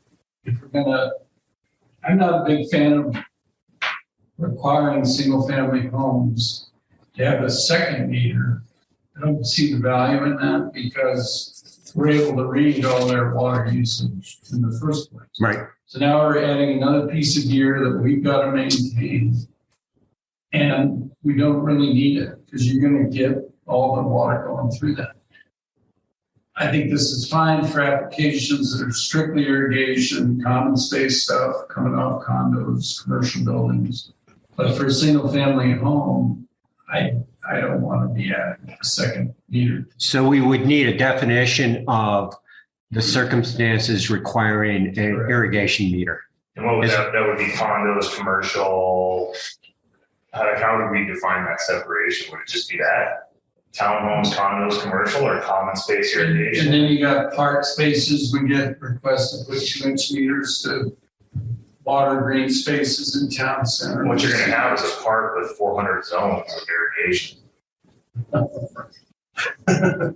But mean, should we encourage homeowners to install a second meter just so they can have some grasp? Well, if you're gonna charge them $4,000. They're gonna say no. They're going to say no. And that's what I'm getting at here is shouldn't we actually kind of be encouraging that for people to be cognizant of what their I just irrigation don't see usage is? the value in what it's gonna give us. Because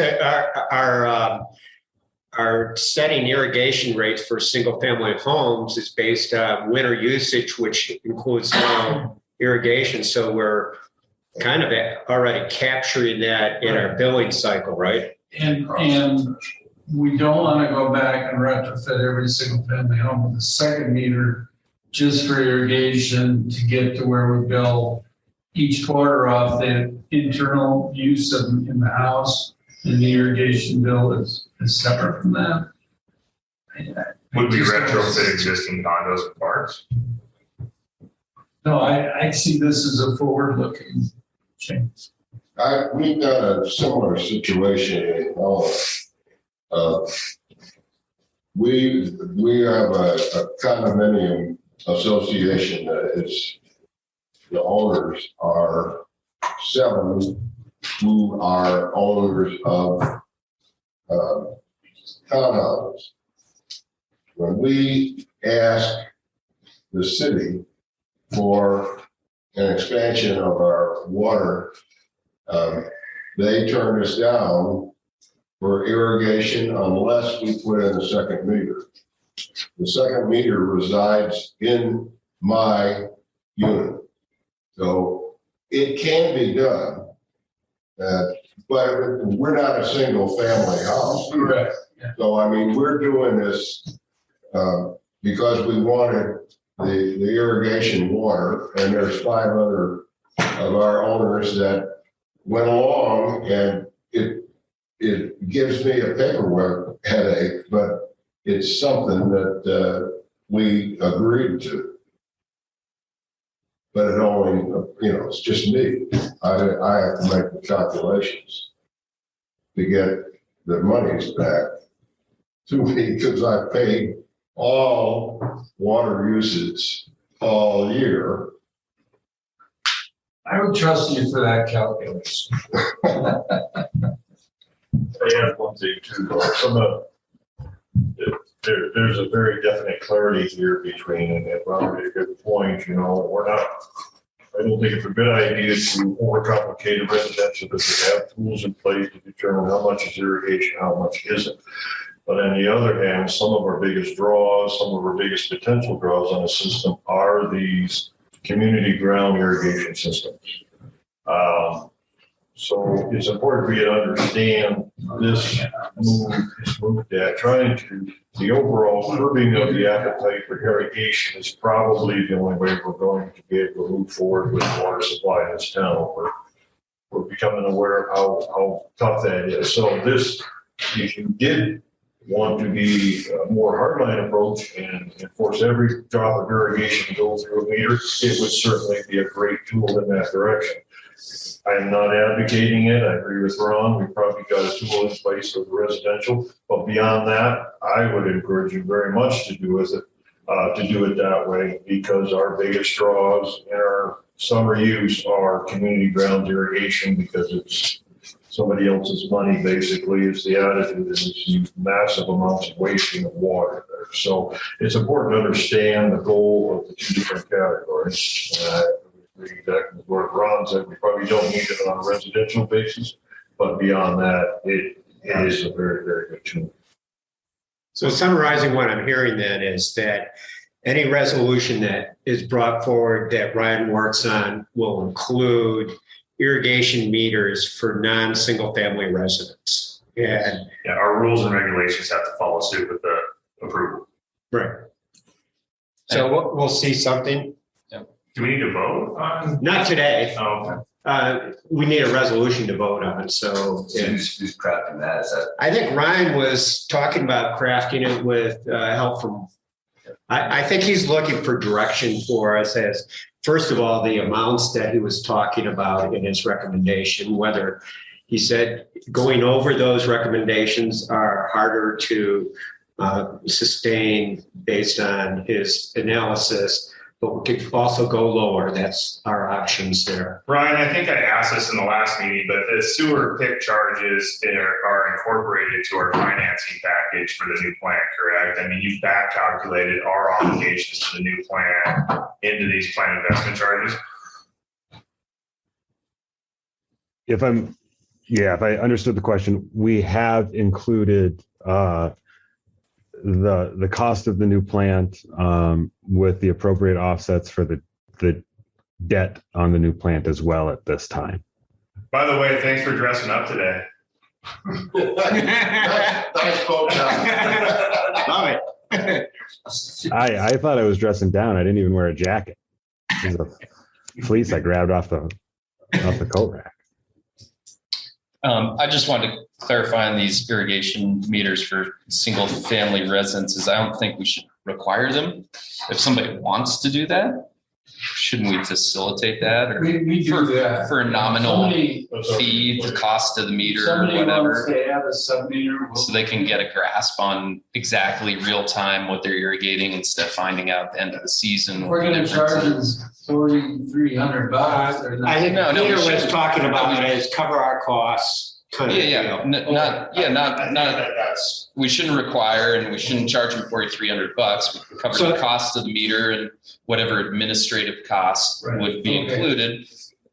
Would we add Honestly- them up and apply our tiered rate to both ads? That's maybe a Terry question. I mean, how difficult is it to track these two meters, to add the count flow up, and then them. apply it to our tiered rate? Because that's what the single meter does. Right. Yeah, and maybe just Somebody would want one is if there was an argument that their personal use versus irrigation use was greatly different. Right. And they would be able to use the irrigation use meter for the irrigation to have the irrigation rate applied to that and separate the irrigation use versus the domestic use from single family residents that possibly have a lot of irrigation.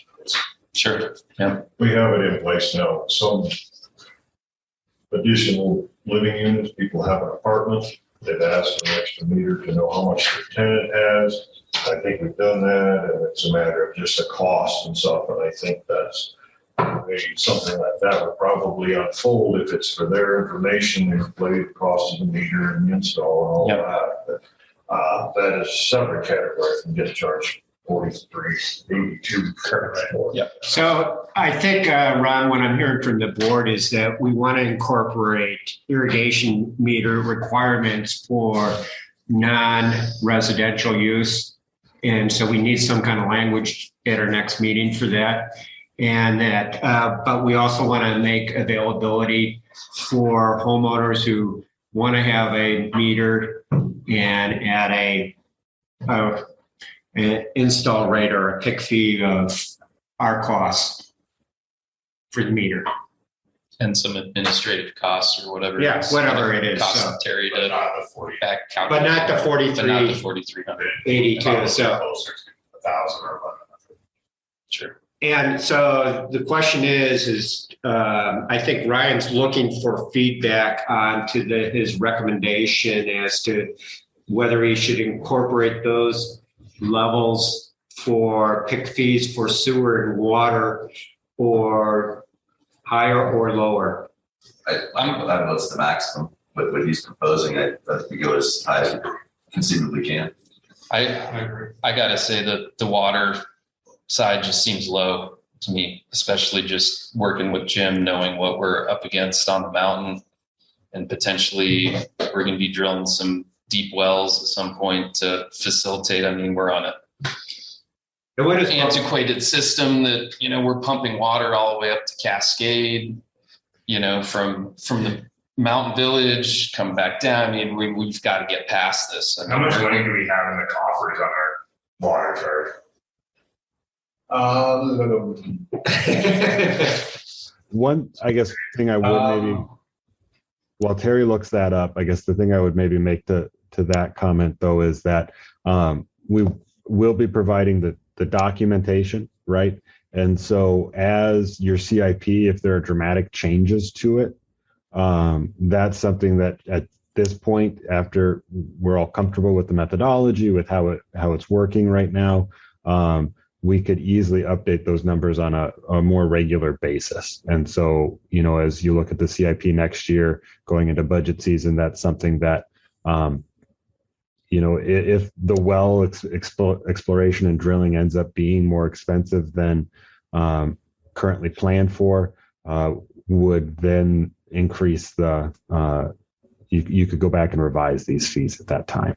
Curious what our coffers look like today. I mean, we might have $3 million in that account right now. We've got some money in that account, but I think we're gonna use it all. Given how things have been going with our exploration, we're gonna have to keep going. And what are Bozeman and Belgrade's and maybe Four Corners Water and Sewer? What are their charges? Four Corners, I just paid a huge one over there. They just changed the resolution. It's like $16,000, $14,000 per SFE for one. Yeah, for water. Oh, because you're paying it for yeah. And I don't know how much science is in their number. They just want as much money as possible. I'm not convinced it's illegal or anything like that, but that's what they're charging. It's not defendable, but it's there. If you want, Hey! No bad nothing Four Corners. And you're paying it. No, we're just jealous, Susan. We're just jealous. Can you mute that? Us accordingly, please. Can you mute that person? Well, Ryan described it as these are the maximum anyway, today, given today's conditions. Right. If it's on a fact base, as Mike is saying, you don't have to follow your fact base too. But Bozeman is higher than these rates, and Belgrade is higher than this rate. And I'm looking at Scott, who's nodding his head several times. Ryan dropped off the latest rate survey. We were a little higher. I think one thing you're feeling here is the difference in having a $42 million treatment plant on one side, and no treatment on the other side of the mix, according to other. We do use the latest costs for that cascade improvement to put in for ARPA. I do think that you need a water facility plan update that would inform this impact fee next year. So try to feel more confidence in that number. That's the right number. But yeah, it's a little over than some others.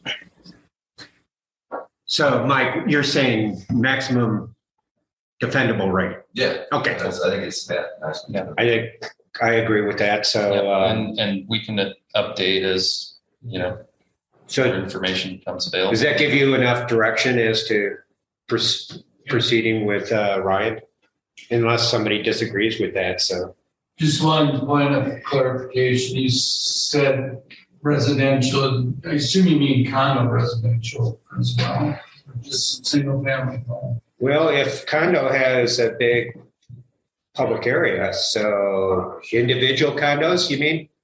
Yes. Individual condos look like single family homes. So but if they were in a development of, let's say, 10 condos. Let's call it multi-family. If you had 10 condos in one building and they had irrigation property, I would think you'd want a irrigation meter on that property. So I think we need to really capture that. That's really the issue that we had in Helena, but because there were 5 owners that were willing to pay for that irrigation meter. They agreed to it, but it was not considered as a single family unit. Right. So I can see that, this. Four Corners is $10,500 for EDU, which is their SFE for sewer, $3,500 for water, and another $3,000 for the water rights. So hey, that's an idea. We haven't charged for water rights. $17,000 per SF, our version of the SFE. Wow. And impact fees, and then rates on top of that. I think EDU is 160. 160 EDUs. Scott, you have a comment? Yeah, Brian alluded to you can update this, and we talked about updating the 107.3 GTD for SFE annually.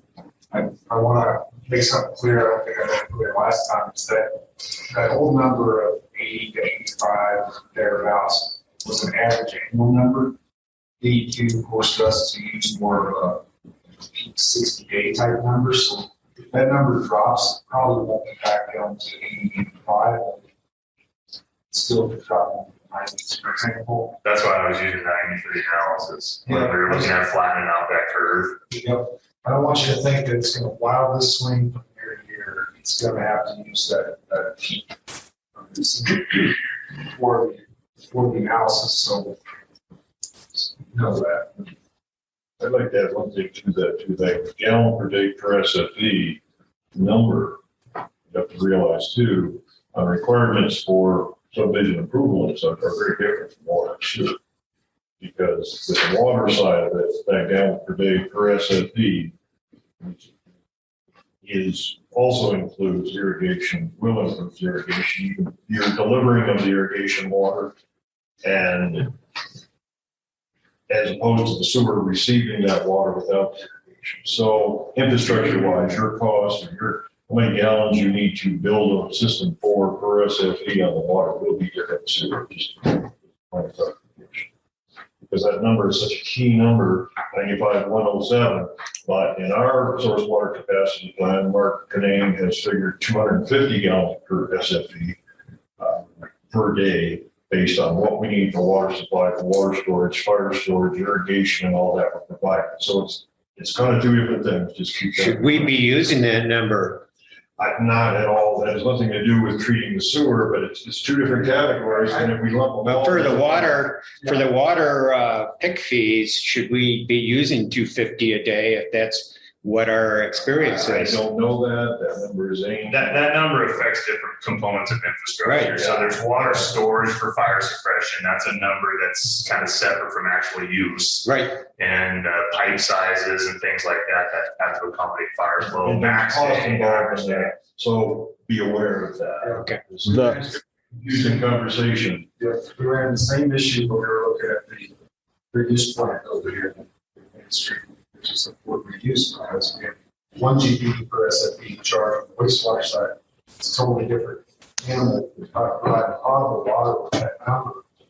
They are very different. I think the wastewater number has dominated your life for the past 5 years. That's 25 years. But it's about ready to flip. Right. The one comment, I guess, on the usage that I would also maybe say is we did kind of, also were looking at actual build usage within the system as well. And I think the 107 was pretty consistent with what would be billed to single family residential with a margin of factored in there for also water loss.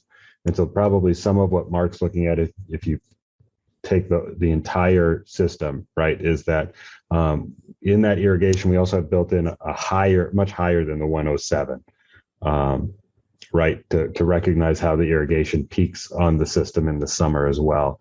And so, just from a 5,000 foot level, I think a lot of that nuance kind of does work out in how we have divided some of the numbers here within the recommendation.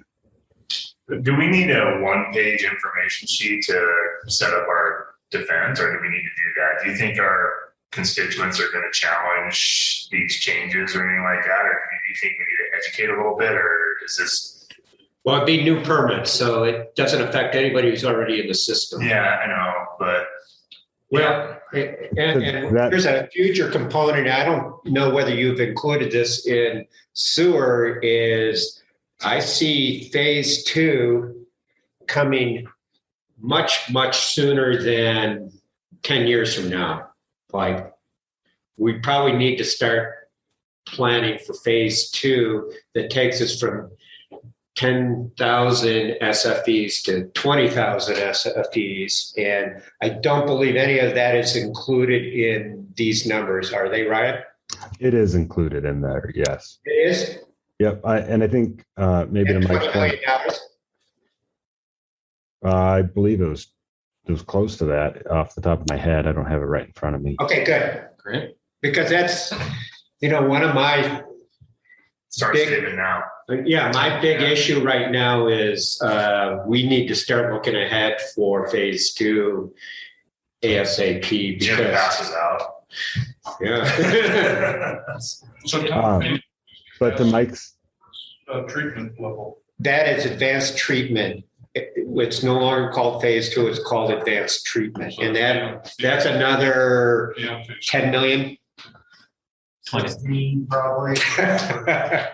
Numbers go up every day. Yeah.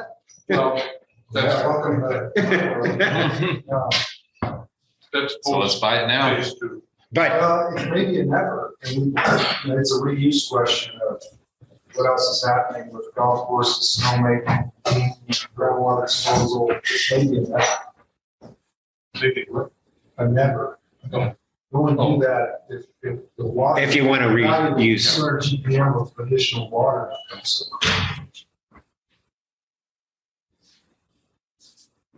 Anything else, Ryan? no, I guess maybe the one thing to Mike's request is we will have an executive summary as part of the final report that I think would hopefully assuage most of those concerns. And how much money do we have in our water account? Approximately 320,000. Oh, Yeah. Not much. we need to fill it. Yes. But I do have to run to another meeting, so I hope if there are any further questions, I will make myself available to respond later today. But otherwise, I will work with Ron to make sure that we get it properly documented for your consideration as an action item at the next meeting. And I think sooner rather than later on the resolution that we need it for next meeting, because I think we have a lot of water expenses coming up and we have phase 2 coming up as well, and that we need to get going on this, securing the funds for this. What did you call phase 2? It's doubling our capacity from. Oh, I understand that, but you called it by some other name, Assured? Advanced treatment. That's a separate project. Tom was clarifying that this potable reuse plant over here would be advanced treatment versus what's forever called phase 2 down at the normal plant. Yeah. Phase 2 is doubling capacity over our upgrade.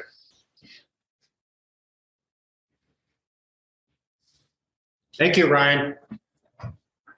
Thank you, everyone. Have a great day. So to tighten this up, motion to use these proposed numbers. You want a motion today on that? Yeah, I think so. And then, okay, then it's clear that we're adopting these recommendations to be put into our raised resolution. So we have a motion from Dick Fast to use the final recommended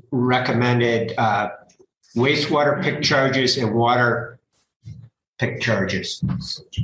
Can I have a second? Irrigation was touch on the irrigation too, everything but single family on the irrigation meters for non-single family and at cost for single family. Yep, I second that. Any further discussion? Any public comment?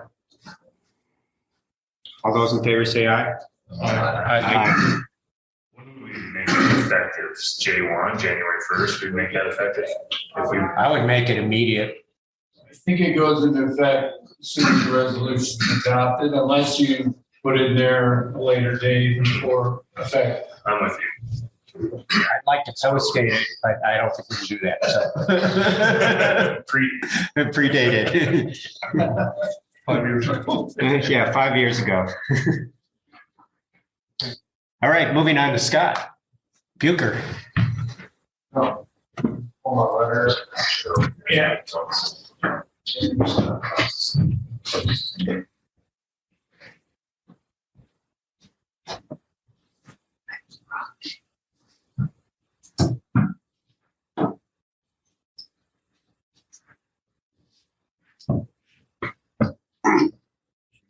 Be the driver.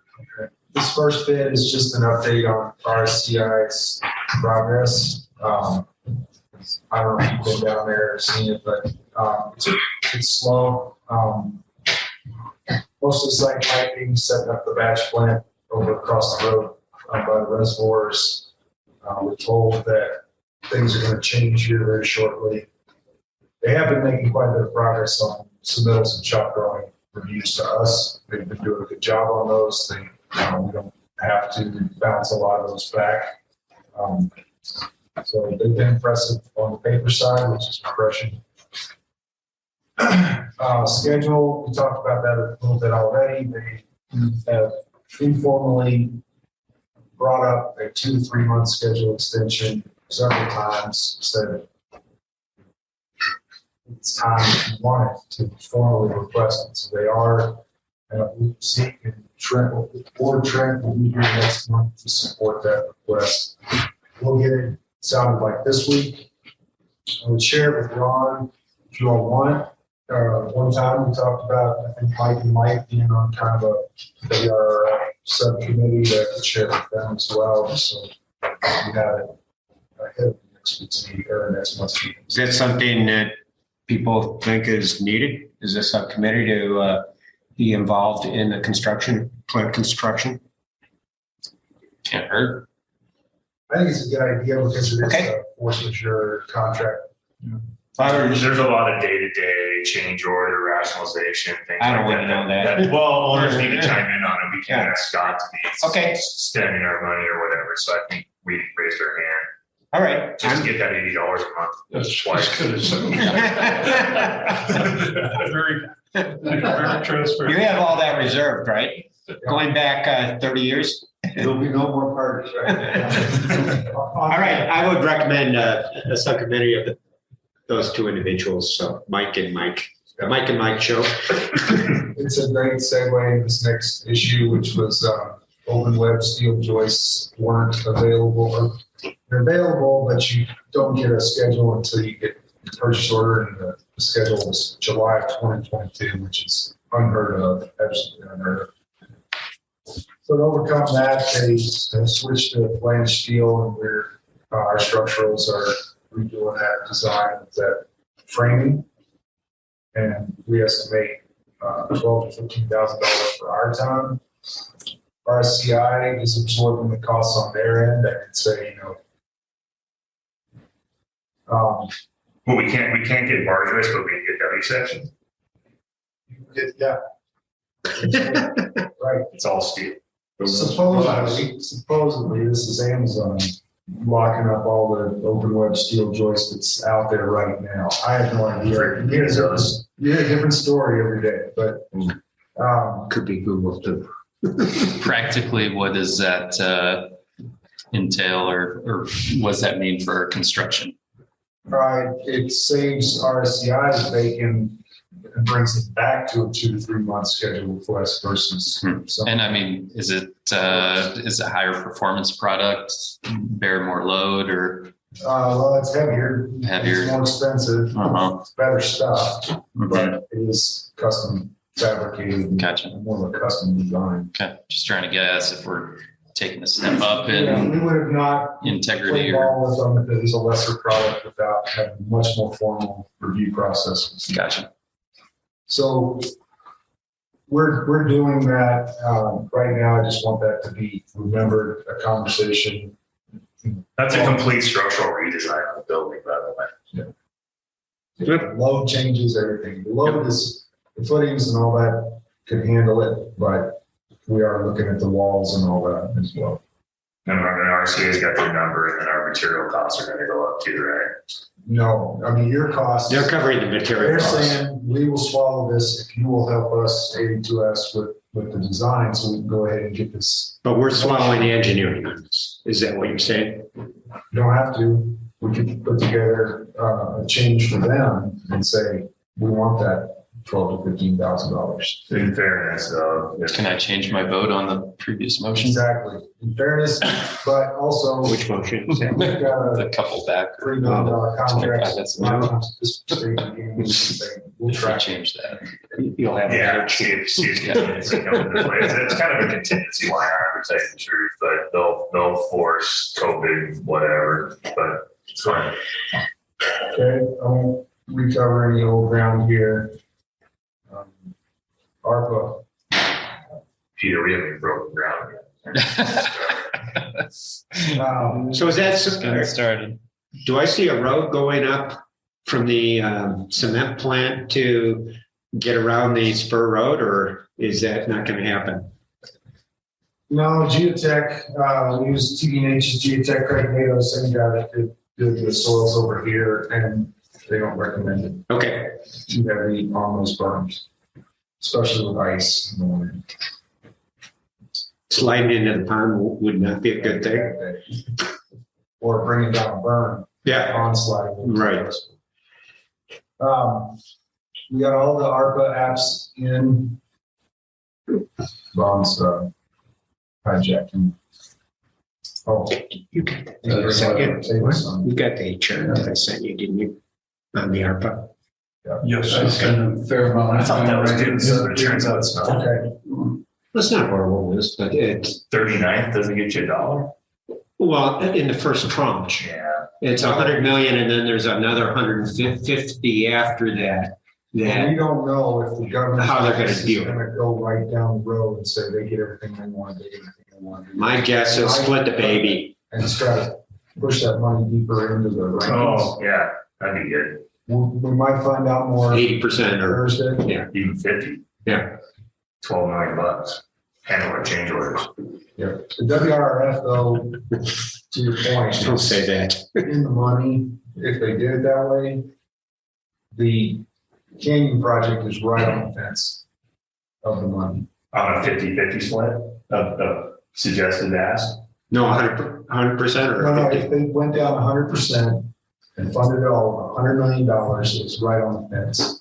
Anybody who finishes out of that money, if they did it that way, can update their application. And there's an important piece in the canyon that we can update that will increase the score quite a bit, which is the affordability. We need to come up with a rate. So Ryan's got to do some work to say, if you had X amount of users, this project would build, the rate would be this, and we can use that in the math, and where we score low, we'll score a lot better. So that one's got, I think, a very good chance of getting second round funding, if not first round funding. So we're in a three-way tie for 39th. Well, kind of a tie. Yeah. And if you added up all that's $168 million of 100% funding. Right, we're sitting, if you look at the table up here, at 39, the cumulative ask up to that point is 169 million. So presumably we'd be in the running for the next 150 million or into. At 61, all the asks add up to 277 million. They're going to have a total of 250 million to allocate. So that's why he says they're right on the fence. But if they start doing partial awards, that'd be great. Then I think it has a. I could imagine them doing that, right? Oh, absolutely. Even though there's matching as part of the scorekeeping all the way along, they can still further. Right. And we were, we were aggressive with our ask at 25 million for both our project and the canyon. So you have 50 million right there in two big set projects. The likelihood we get fully funded on either of those, I think, is small. How much? That's the question. But there aren't that many $25 million asks in the list. But the water project is probably not going to see any dollars. I think that's correct. And that's the bottom one there. I ranked at 115. The total asks are 474 million. That was a tough one because you don't have drawings. You don't really have a project ready. It's generally pretty affordable for you, and you don't have anybody getting sick up there. And what was the decision not to include phase 2 of the water? We included phase 2 of which we got bids for. That's it. It was capped at 25. But just for the process base and not for the entire project of $20 million. Correct. Okay, so the process basis there. Approximately, $5.5 million worth. Okay.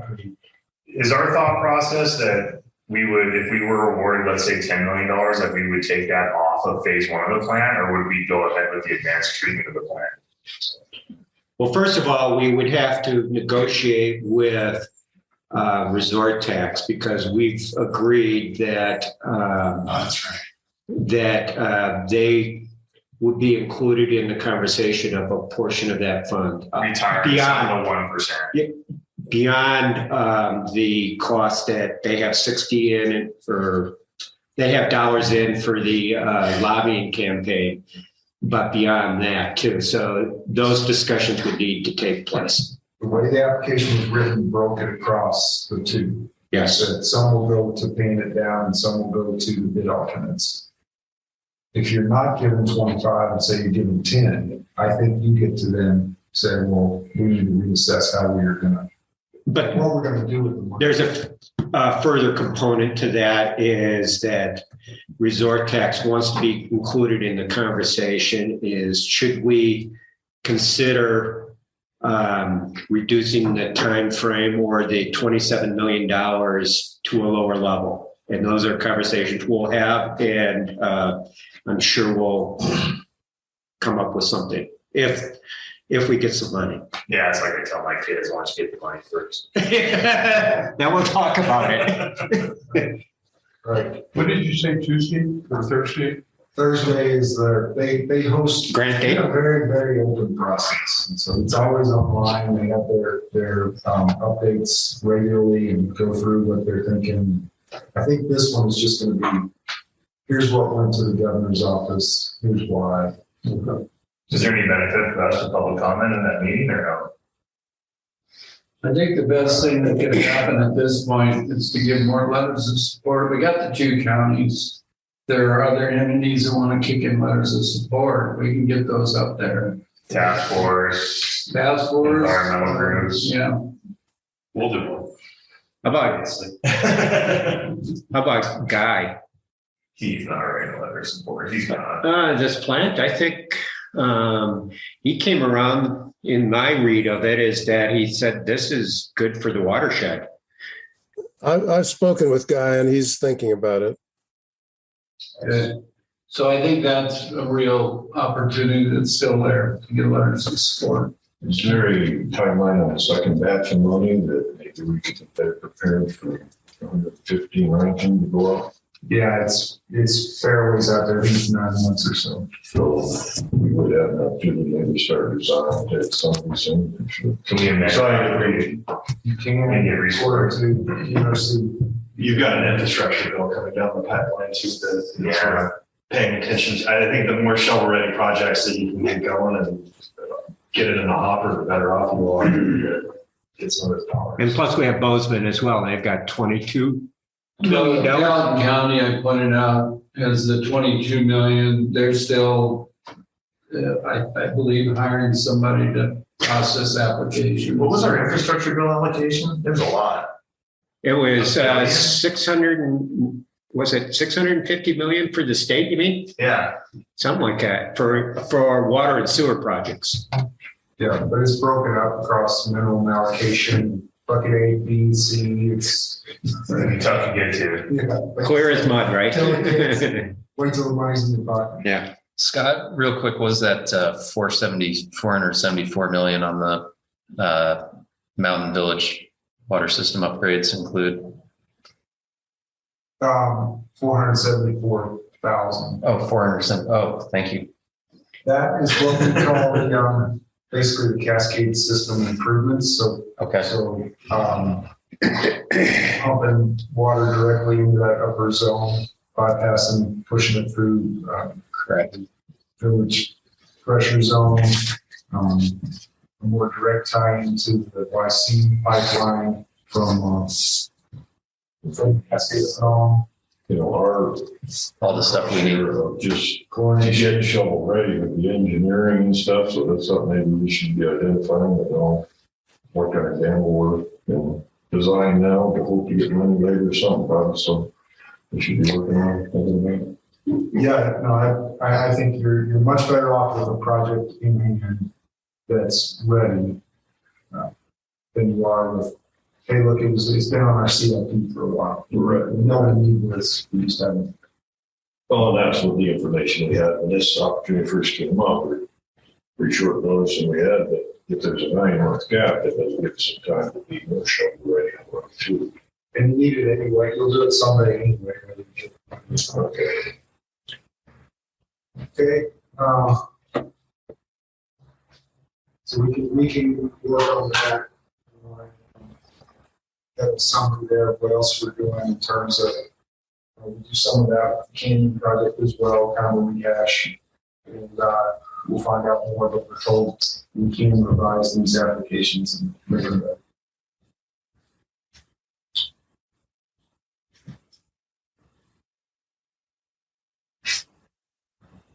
Budgets, don't need to spend a lot of time there. We talked to Ron about this nutrient management plan rewrite, update. Gallatin Task Force is marching forward with the snowmaking study. They need the reuse water balance work that we would have provided under that nutrient management plan. Everybody agreed we could move forward with doing that for them under that, basically have them pay for the mathematical water balance. And we'll get into the management of irrigators and who gets what water and who's priority and how much is out there. For all those uses, it's more just going to be, is there enough water for snowmaking? If there's not, then lower the, so that work will be done on that. And I think you need that parallel piece, which is how you're going to manage that, how you're going to manage your irrigators and commitments. If snowmaking does move forward, if canyon moves forward, you've got groundwater disposal down there. You got Spanish Peaks building a 9-hole R3 golf course. They want more water. The VI.C's got snowmaking and some bandwidth on how much water they may want or not want. It's just somebody needs to wrangle that for years to come. So I think if you had a water balance and you had basically a facility plan that said, here's what you can do right now through the pipeline, that's right. We know Grant is done as of December 31st. We might have him part-time. So we need to get his position backfilled ASAP. It's not awesome to respond enough, I think, to march forth and interview some people.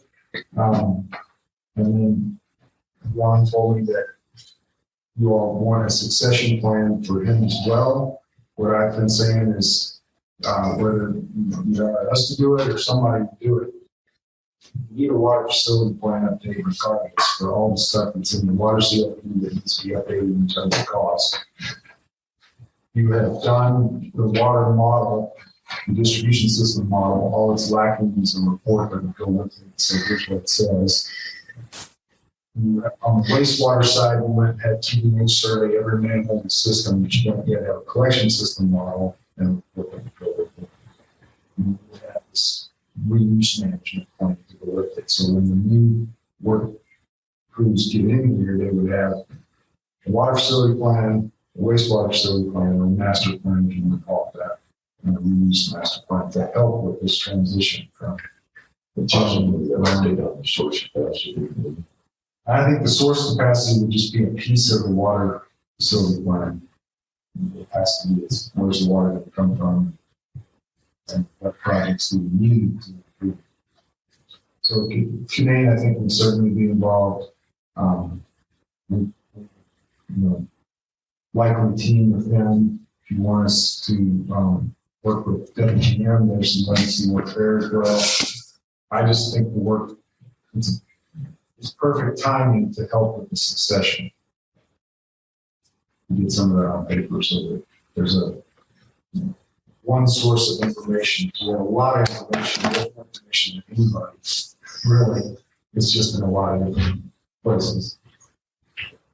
Well, I know we're going to get to this later when we talk about succession planning, but I I believe that we are going to need some outside assistance in executing our succession plan, not only for Grant, but also what we'll see from Ron for his long-term plans, whatever they may be. But to answer your question, we would definitely like your help. Yeah. Sure, and we did put together your description. We advertised that, talked a little bit about where that would be advertised.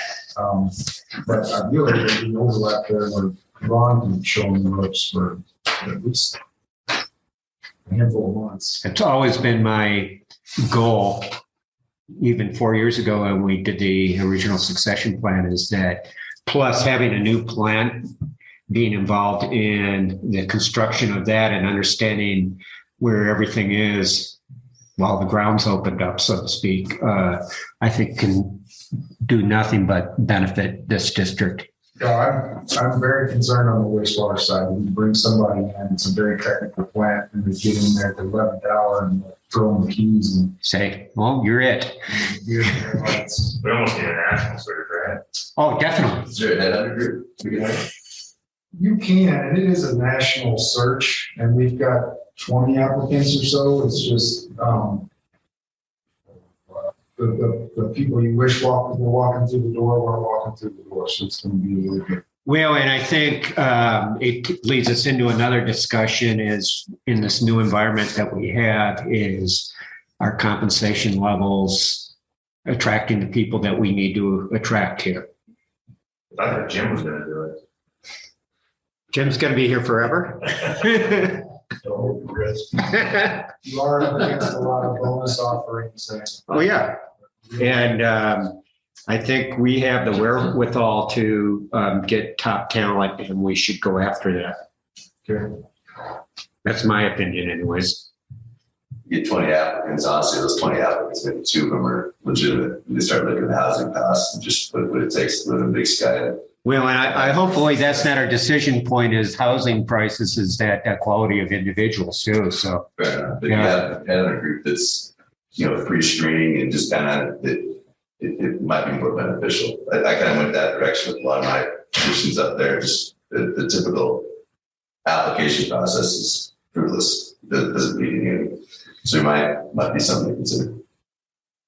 Pay 10, 15%, sometimes 25% of the first year's salary, and get 10 to 15,000 up front, and just sort of getting the process going. But yeah, legitimate applicants most of the time. Well, and we have a piece of property in theory we could build our own affordable housing for a general manager or for a wastewater superintendent. Be something to consider. And then the other thing I would say needs to be on our minds is you end up with a bunch of inequalities amongst your current staff when you do that. So it goes top to bottom. It's hard. It's hard to hire a GM at an escalator rate because the economy drives it. You got the 5, 10, 20-year guys sitting here that's been working for this district all this time. It's got to be everybody in a shift. Yeah.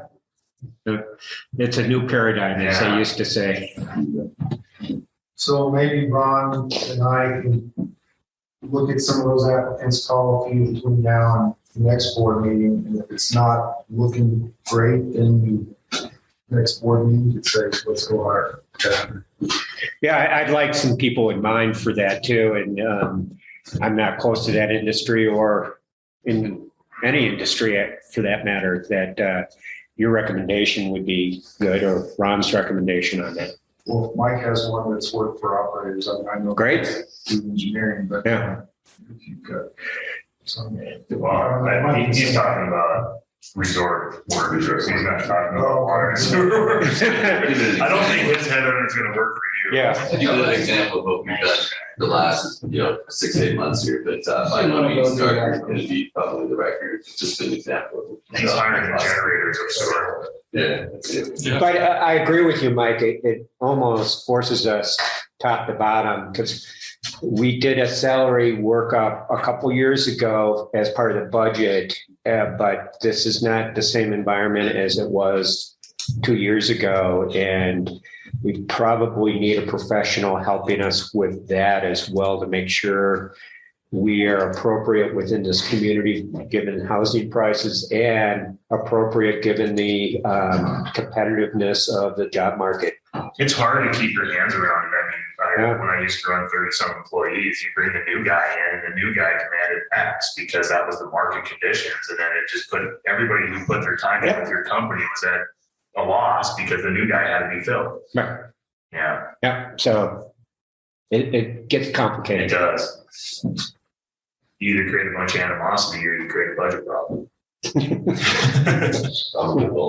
Yeah, exactly. Maybe both. Well, thank you, Scott. Thank you. I think we agreed after this that we would go on to Flatiron. Let me just do a quick housekeeping in case I have to leave. There was a memo in Laura's package for Ron to sign to them saying we gave him the 825. Does that not take effect yet? It does. We just passed the first reading. We need a second reading before he could do a will serve letter is what she's looking for. Yeah. Okay, good. Because I had some problems with that. It wasn't complete, but that's OBE. Okay, good. So is Flatiron here is Michael Schreiner and I did not see Michael Schreiner or Bill Anderson. I got a text from Bill Anderson. My name's Chris Leonard. I'm filling in for Michael today. Okay. That's who. I'm Bill Anderson for technical questions. So Chris will talk about project and anything technical, ask me. How do you want to proceed, Ron? Well, just to backtrack a little bit, so I pulled part of their application, put it in the board packet, kind of the stuff that's pertinent to sewer and water. Added this month was a letter we received from Michael Schreiner, kind of as an overview of their project. I also believe this was in front of our local Big Sky Advisory Committee for 8 hours or so a month ago. And so if you could give us kind of a high level overview, Bill, somebody there on, this was the meeting, I guess, for the local advisory committee.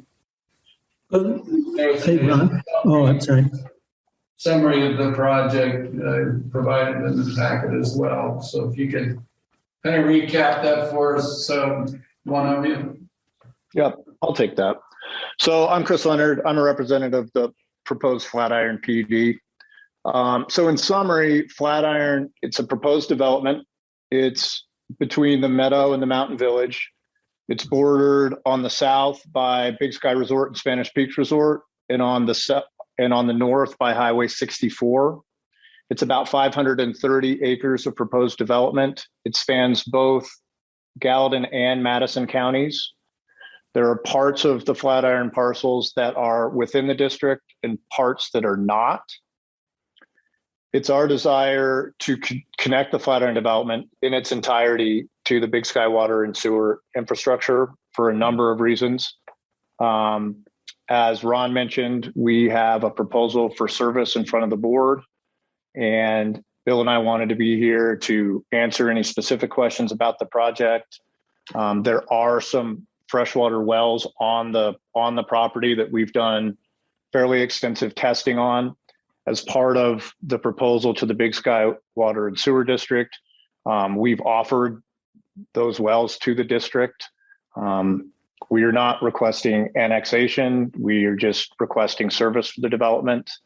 And we realize it's a substantial development. There are about 2,600 units proposed within Flatiron. It's a big development. We're also going in with a fully developed master plan. So this is at least 10, probably 15, 20-year project. Our goal, now that we've submitted in both counties, is to begin working with the different groups that we need to work with to kind of make the development a reality. That was our kind of formal request to the Water and Sewer District. We realize there will be lots of discussion. Not all of it will happen today. We know that, but we just wanted to be here again, answer questions about the project and talk about what we can do to make it happen.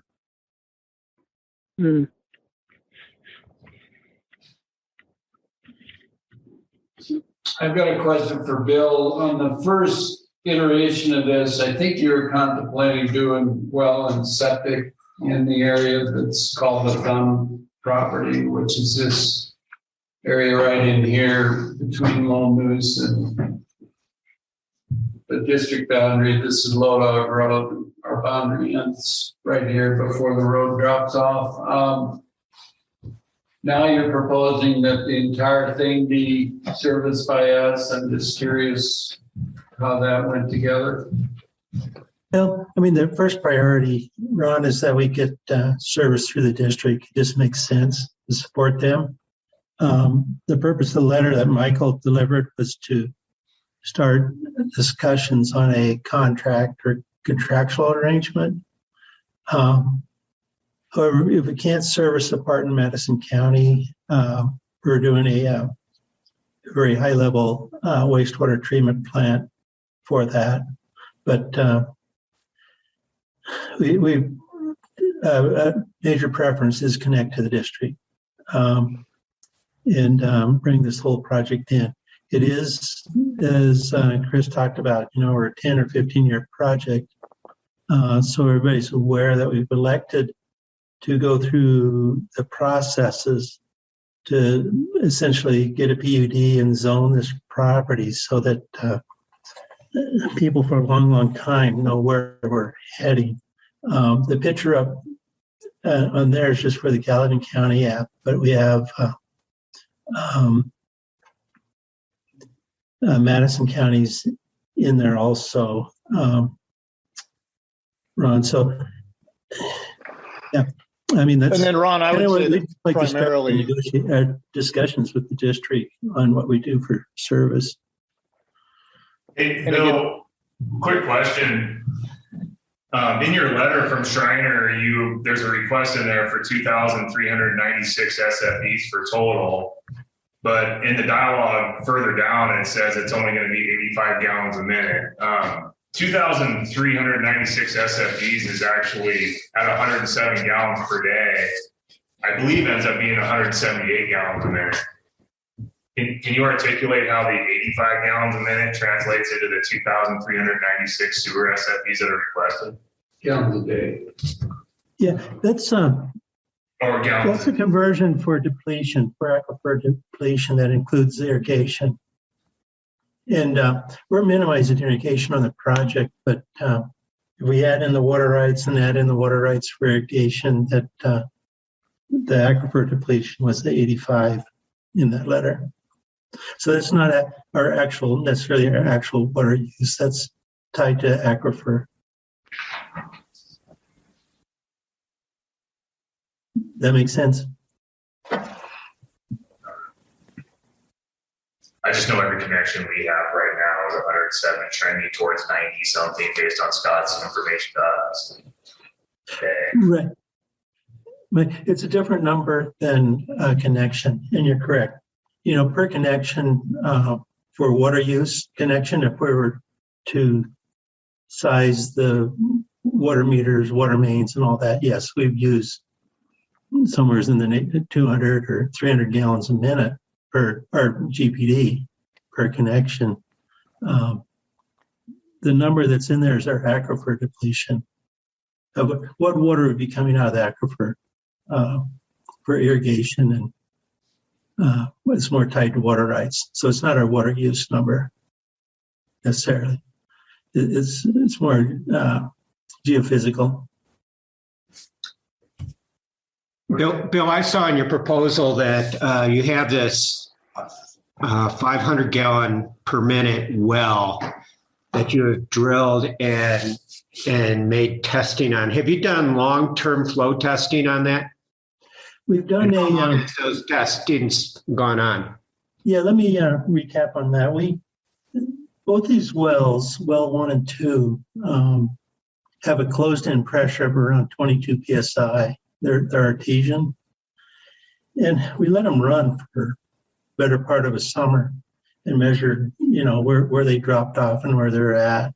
So that was about 200 gallons per minute without a pump for a summer. Then we sealed them up, and Dave Potts and Jim Potts got involved with setting a 30 horsepower pump in each well. And we set up a pump test. Well 1 was pumped 74 hours and at 315 gallons a minute. It had a 157 foot, it had a 109 foot drawdown. So we still have a 157 feet of additional drawdown to pull that well down. It just, what size pump can you get down the hole, right? And then well 2 was pumped at 201 gallons a minute with a drawdown of 148 feet. We had 197 feet of additional drawdown available. So between them is 615 gallons per minute. Now these wells are developed in parts of the Kootenai Formation and in 2 separate zones. They're considered 2 separate aquifers. With our analysis from Potts and from Nicklin, looked at it, and we these wells were started with Pat at Morrison Merrily. Initially, it kind of developed these wells to be close to a fault line and things. We're getting additional water.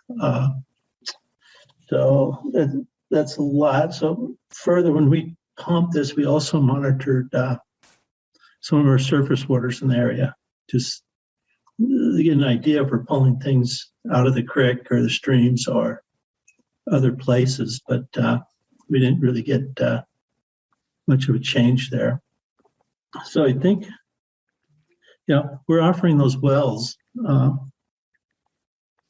the district for water and open discussion of what we need to do to help facilitate that.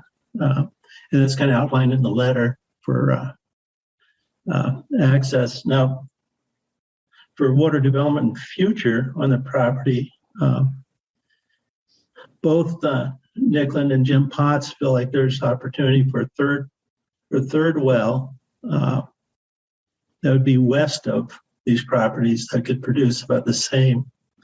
It is an interesting formation. It's interesting why we have so much water capacity, or appears that we do. Both these wells flattened out for a long period of time and stayed flat. Now, if we extended a longer test, that's a possibility to see what they can do, but we still had a lot of available drawdown left on both these wells. Now, the difference between, I know there's problems down at Lone Moose. Well, excuse me. It said 74 hours. 74 hours, 3 days. You're down past the call. Right.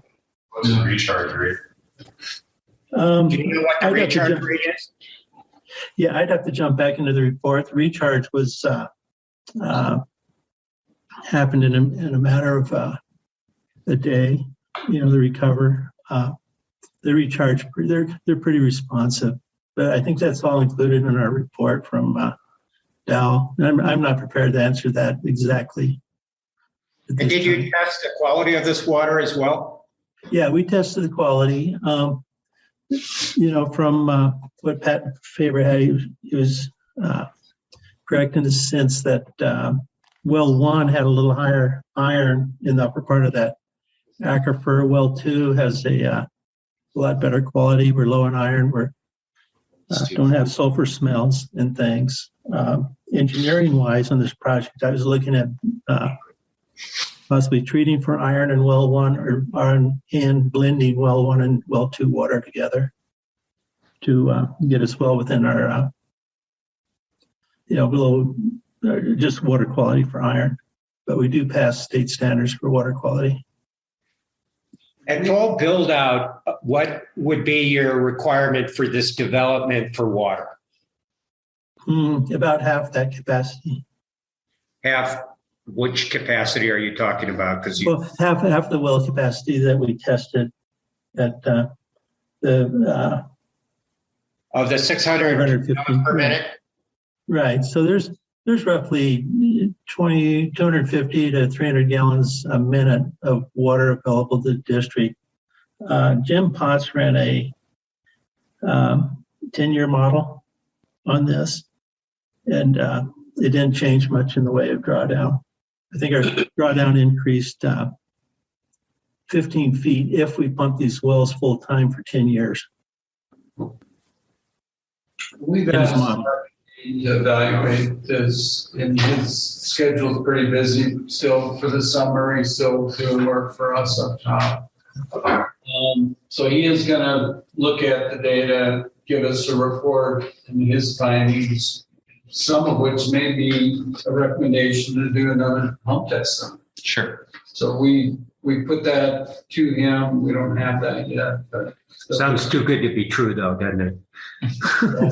Well, hey, I got to say, when Schreiner and I got involved in these wells and opened them up, we were wondering if we're draining Lake Lewinsky or some kind of drains from somewhere.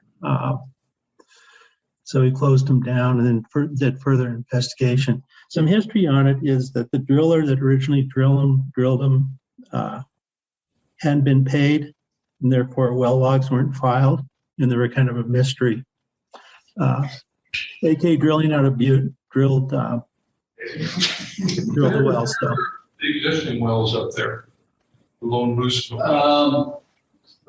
1,000 feet to the east.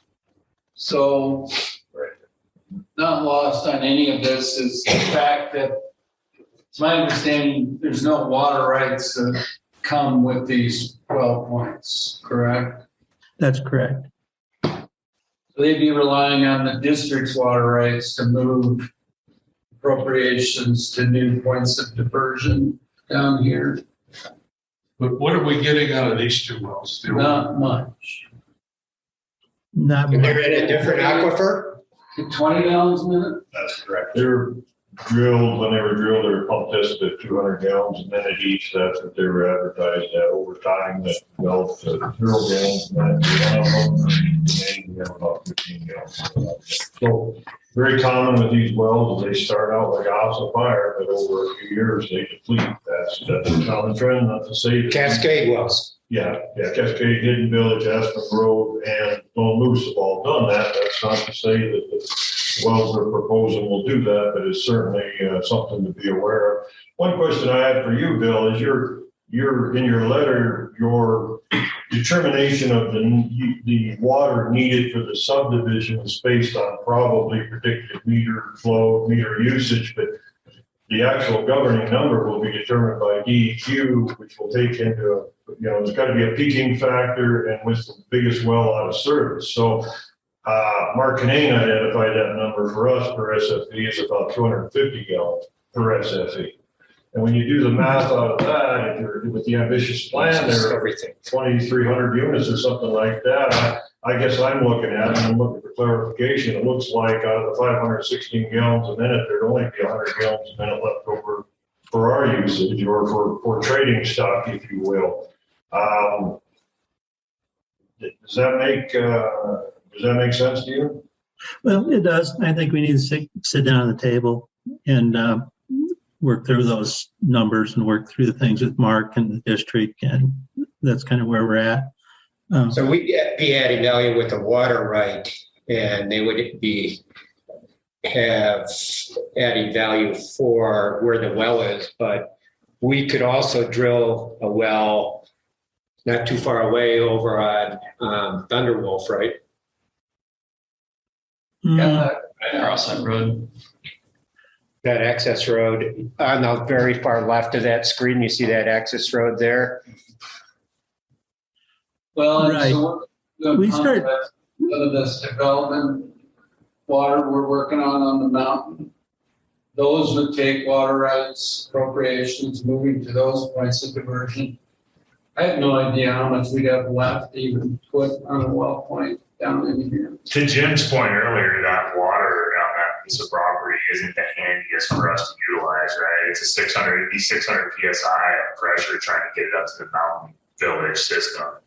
So it'd be pretty massive booster stations and infrastructure to get that water that high. But there's a question I had on too, is on the last paragraph, they talk about DNRC groundwater infiltration mitigation. Where's that happen?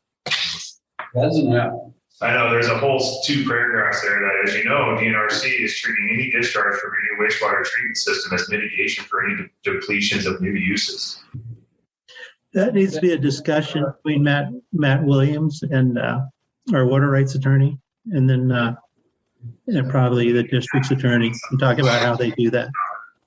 Mitigation. The city of Manhattan is, they have a permit at the DNRC right now for drain fields or injection being offset by new water rights on a closed base. Right. You know how that works, and we've involved with this about your consumptive use, right? So you put water into your system, and if you're holding it and discharging it and holding water recharge and things, you can model that so that you're dropping your consumptive use. And that's where we're heading with the water rights, or would like to. I've done that in a lot of areas and approved out models where DNRC will, in our meetings with them, if we're holding it for discharge, recharge galleries and stuff, will go all the way down to 5% on your consumptive use. So that drops what it does is, in my tables for the report, I talk about what kind of water rights we need for this project. So if the district was to facilitate either their discharge permits or holding water or infiltration galleries, we enter that discussion. That's going to free up a whole lot of water rights for the sewer district in the area. Like about 90% of your water rights would be available for future development if you recharged everything. Now, golf courses, a certain amount of snowmaking, other things are considered 100% consumptive use by the DNRC, but doing things in the way of holding water in the mountain, compacted snowmaking with wastewater, anything that adds storage to that aquifer is hugely important. Good for the river, good for district, good for the water rights. So it's all, to discuss. And I think it's a bigger discussion to sit down with Mark Canane and the district and involve our water rights attorneys and have that discussion. So this development would have 20, how many SFEs are we talking about ultimately? 2,396. Seems low, but if it were the 2,300, that would use phase 1, more than phase 1. That would be 23% of our plant capacity total. Yeah. Right. But keep in mind, we're a 10 or 15-year project. Would we need to commit to the county that capacity though? So we'd be somewhat on the hook if we annexed you into the district for all these non-district parcels. We would be on the hook for that. Maybe not immediately, but at some point in time, that we're committing that we will develop capacity for that. And disposal, don't forget about that. And disposal. And disposal. Yep. So but I think we all need to sit down and talk about the whole plan though, and how it'll work. I don't know if we can do that with this meeting at this time, but I would like to be able to sit down with Ron and Mark and, whoever's interested in the room at the district, and we'll share ideas and possibilities in what we do. It is a large development. There's a lot going on here. So the Yellowstone Club agreement included this area of the district. And that was 42,000 million gallons? 38 million gallons per year. Committed capacity, and that's Done. done. Yeah. So one question I got, that commitment gets bigger if this gets annexed into the district, or are you proposing to spread your commitment across all of these lands, this piece as well as this one?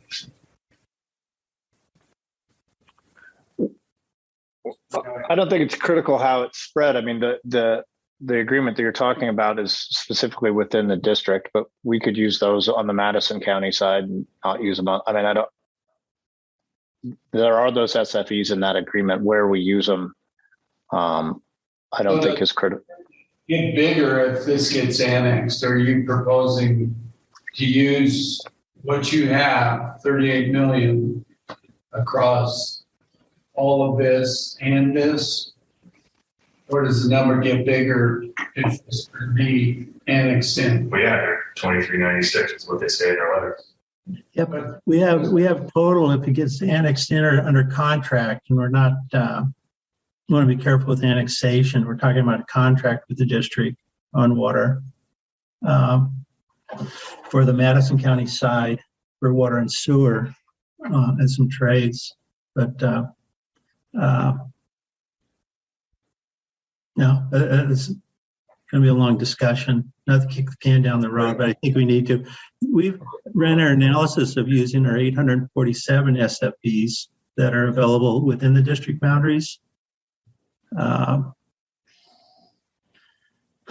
would be coming up, on the first phases and things. Then as later phases ramp up, and I did run an analysis on our meter charges and meter fees or hookup fees and things. That's a pretty big number over time as things kick up. So it kind of helps the district in their budget, right? So what is your time frame for looking for us to sign on to this?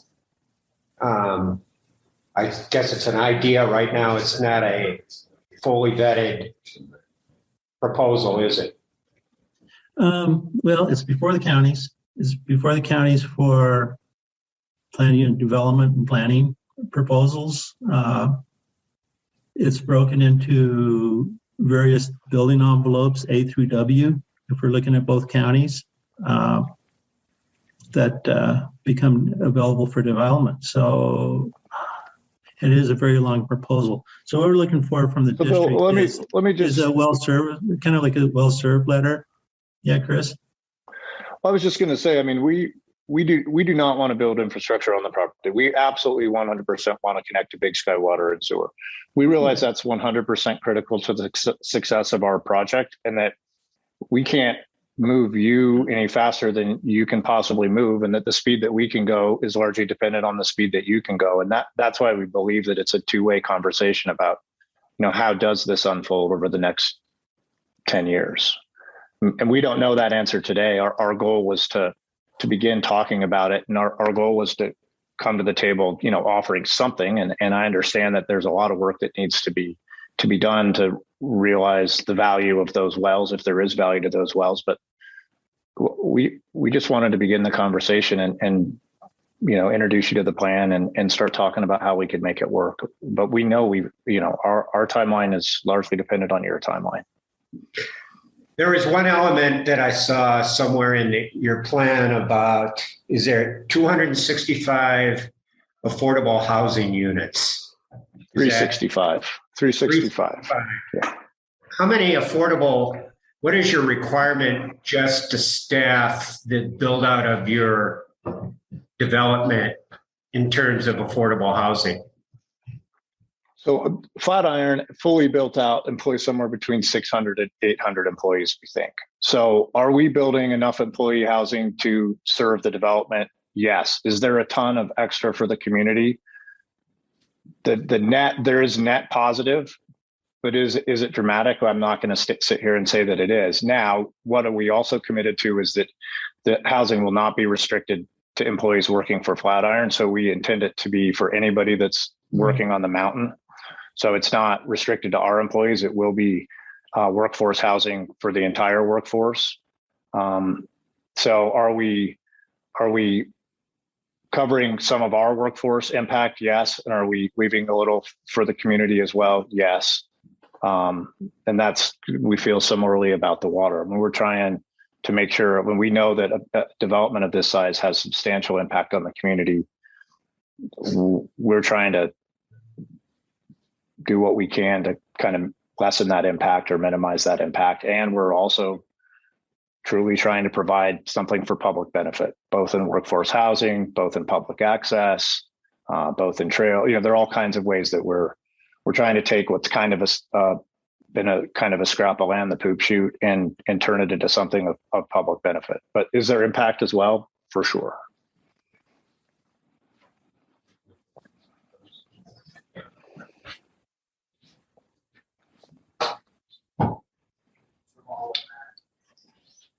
Any further questions?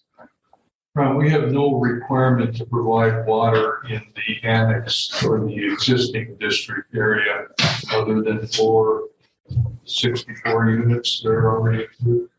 So that's a great question, and I'll repeat it. Dick's asking how much water is assigned to the development that's Lone Goose, and it goes back to the water right that we got that transferred from Dolan to the district for the 2 well points. We think it's around 200 units of overall development, and the record of that isn't very clear. We haven't found. And we've spent a bunch of time on our side working on that as well. So we also know that that's another piece of the agreement that needs to be hashed out that neither Bill nor I are qualified or ready to talk about today, but Matthew is. Provides the flow, Doug is silent on water. Yeah, that's what it's about sewer. But with the approval for the existing Lone Moose condos, there were 60 some units. 64. And are we required to provide water to them? Well, I think it came with the water rights that we got from. But from the county approval, did we agree? Well, they got the county approval with the 2 well points that. With the 15 gallon a minute wells that we have? They not even close to what they had. And 1-0. They did get approval based on that. Past that 64 developments, there's no obligation. We're not in the line for anything. Our agreement with the Yellowstone Club at all was only about sewer capacity, nothing stated about water. So there's 900, whatever it translates to in gallons, but none of that has been approved by the county yet, other than the 64 units. Correct. Yep. Well, it sounds like the way forward is working with Ron and others on kind of focusing in on what this all is before it comes to the board. But I also caution you that Ron has got a few things on his plate right now as well. And I don't know what his availability for committing extensive time against this is. I can't speak for him, but I know. Well, I want Mark Kinane to get his analysis done and then sit down and look at that with these guys. But that's only one piece, right? That's one piece. Yeah. What is September? What are they asking us before they go to the county? Because they've got early October with the advisory board, and then late October with the county. Are they asking us to give them something? They want a will serve letter. Well, the county will go through their process with traffic and everything else. That's how that'll work. But any kind of approval that this project would ever get would be conditional on water and sewer. So the approval inevitably would be, hey, you gotta make the spur road 4 lanes. You gotta do this, whatever they say to the developer. But the one caveat on that, you do not have a final plat until you have water and sewer availability. So that would be the caveat. The county will be kind of silent on that. right? Just like we should be silent on traffic issues, they're going to be kind of silent on water and sewer issues, and that'll be the caveat in capital But improvement. until that will serve that they're asking for is provided by us, there'll be no plan. There will be no DEQ application. They could go forward with their pre-app and their plating process. They cannot submit to the DEQ without a will serve letter. So there's two paths. There's a county entitlement path and a DEQ path. Okay. And both those things have to come together before you file the final plat. And that works the same for Gallatin and Madison. Now they're going for PUD in Gallatin and something different. Madison will have a PUD process as well. It's the same track. They both planning offices have the same preliminary plat process, and then the DEQ has to happen in conjunction with that at the same time. So the DEQ will not take their application for approval unless they have a will serve letter. And the county will keep going down their process and try to mitigate and debate all the other parts of the project, school impacts, all the stuff that normal county planning do. And if they were to get approval through the county process, there would be a statement in the findings of fact to say you must secure water and sewer availability through the DEQ, which puts the entire approval on us. We're still in the catbird seat, in other words. What's that? We're in the catbird seat on this. Or they can choose to go without us. Yeah, they can do their own. And convince the DEQ. Yeah, they could, in theory. Yeah. Yeah, they could still solve all their problems with trying to get a water right in a closed basin, secure the water somehow, and they don't have any water rights, that's secure water right, and then do their own on-site wastewater treatment plant and do a discharge permit into the creek and all that stuff. That could be a path. Okay. Well, I'll say that was a great summary of the process, and that's how we understand it as well. You've been through this before. I've done it.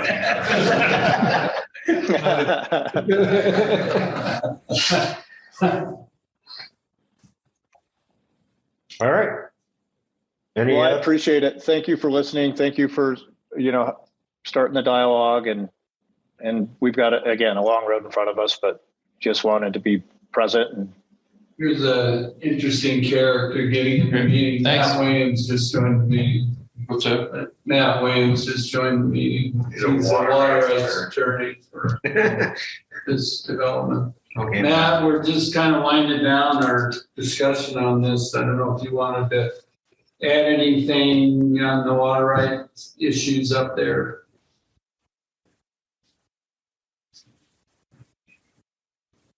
Silence. Okay, guess not. So He's a private attorney. Matt's a water right attorney in Bozeman. We were talking about the mitigation water and groundwater recharge and how that mitigation would work with the DNRC and acquiring new water rights, but that's not something we need Matt on for today. It's something that hasn't happened to Big Sky yet. Matt is our counsel. I'll confirm that as well. Okay. Well, thank you, board. Thank you, public. Right. Much appreciated. Thank you. Thanks, Chris. Thank you, guys. Awesome.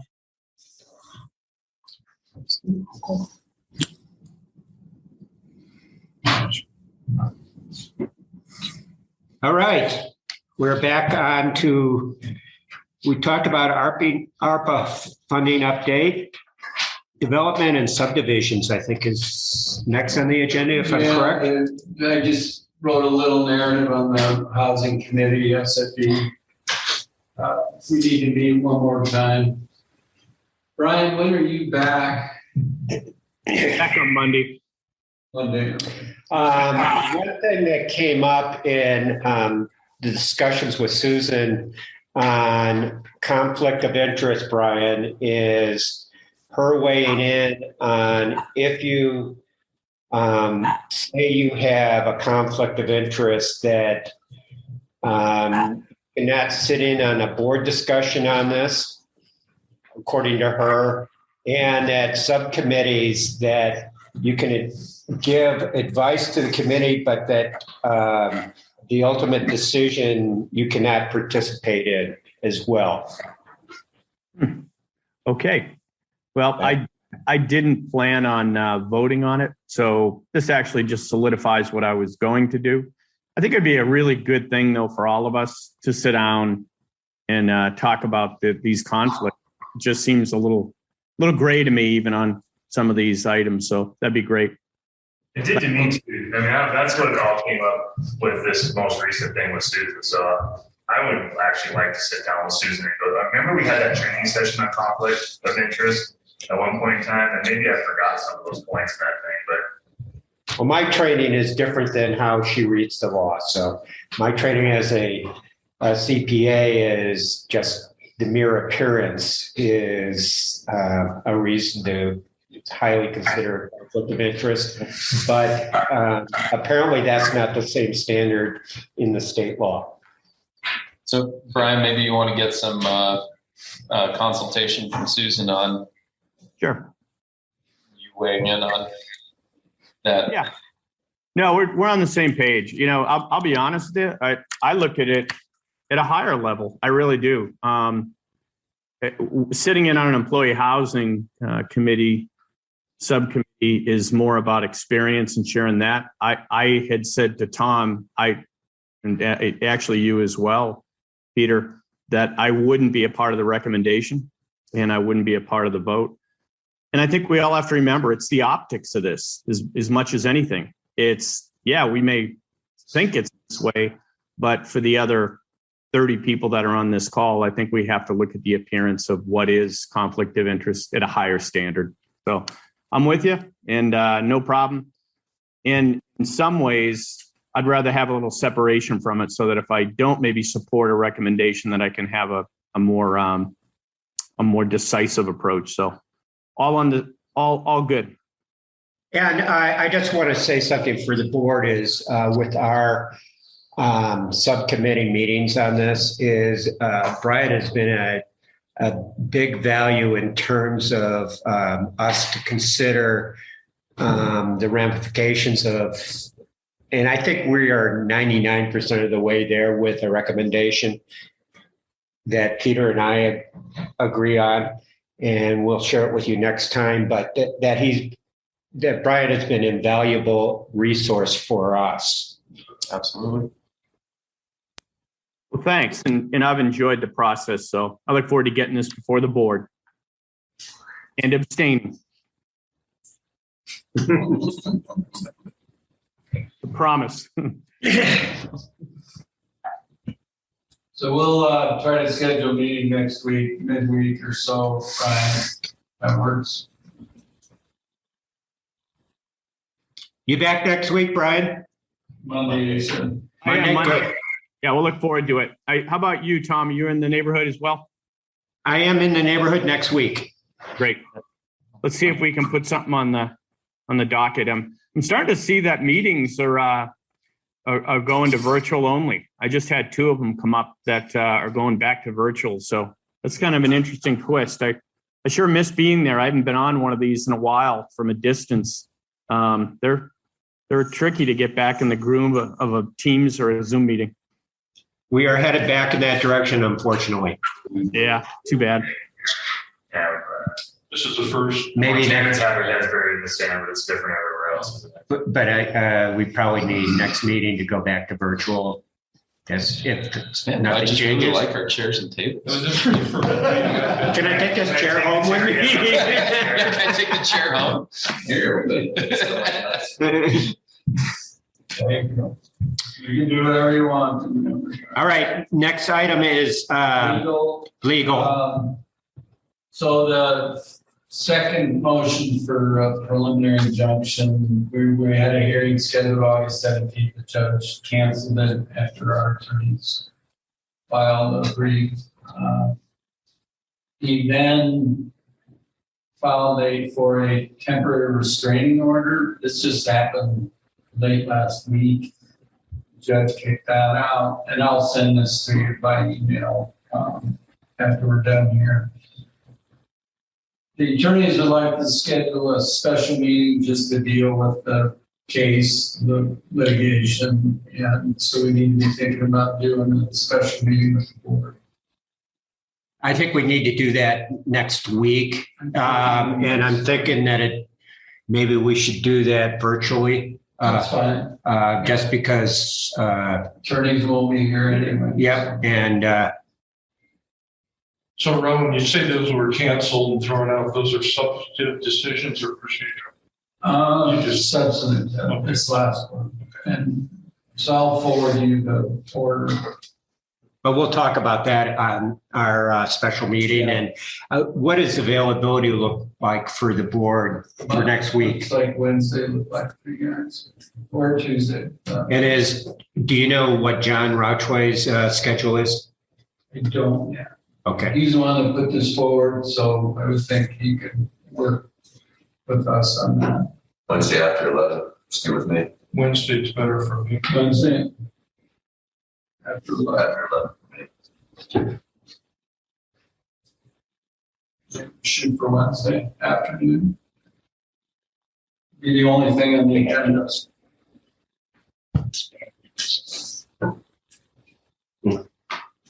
I'll check with John. Okay, you'll get back to us, but next week looks good. Wednesday after 11 or so. Okay. Shoot for that. Planner, we did. Employee succession plan. Planning. We did talk about that earlier. So the committee, I think we need a committee on this, and my initial thoughts on this committee would be people who have been actively hiring people, which I have not. And I know Brian has, by his employer, has made him hire his potential replacement in the future. I think he would be a good member. I was also thinking Mike Wilcynski. I assume you hire people? Yeah, 260. So you have a little current experience. And I don't know if Bill, is that something that you would? I'd be happy to do that. So I would think those would be the individuals that to me would make the most sense if you're available.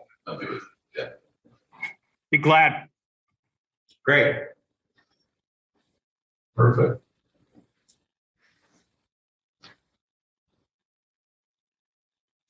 I was just looking at Ron's letter. Are you hiring a assistant or a replacement? Yes. The assistant. Yes. The answer to that question is yes. It says replacement. It sounds like I'm saying that's okay. That's okay. It hasn't hit the street yet, so we can tweak that. And I just think as preparation that Ron has said that he's not going to work here forever. Yeah. And we have, would that also incorporate the sewer superintendent as well? At all? Yeah, sure. I mean, I think if we have a committee working on one, vet that a little bit, makes sense. And maybe, I don't know what Jim's plans are, but that was part of the ultimate succession planning as well, is that our senior management team won't be here forever, and that we ought to prepare for the future. And we've got 80 years worth of experience at least. Yeah. Terry as well, yeah.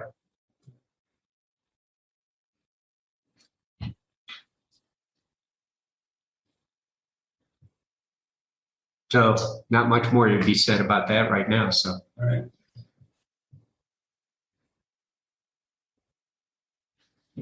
New developments. We talked about Flatiron. I think we're done the sewer connection permit. So I did touch on track 4. I'll have more on that for the next. And that needs to be added to your chart of. It was track 4. Track 4 meaning powder light. Lot 3 lot 4 will be coming in. But lot 4 is in the hopper, and it's not on. 4 has already been. And it's not on your list, so that should be added. And so was one of the white dog permits. Wait, That's Wheeler project. oh, Beaverhead. It's 3 permits, and 2 of them were on the list and 1 wasn't. Okay. Possibly painful. Track 4 is this one right here at the end of Yellowtail. This is Teton Condos, right? Okay. This is the last big vacant tract from the original Meadow Village subdivision that's undeveloped. It's got an assignment of 64 SFEs that dates years ago. And the new owners of that just sent me an email that they want to meet to talk about development plans. This was had already gone through one development plan that had individual condo units that sold, got new players in it, and no idea. 64 SFEs. Wow. So we'll see on that.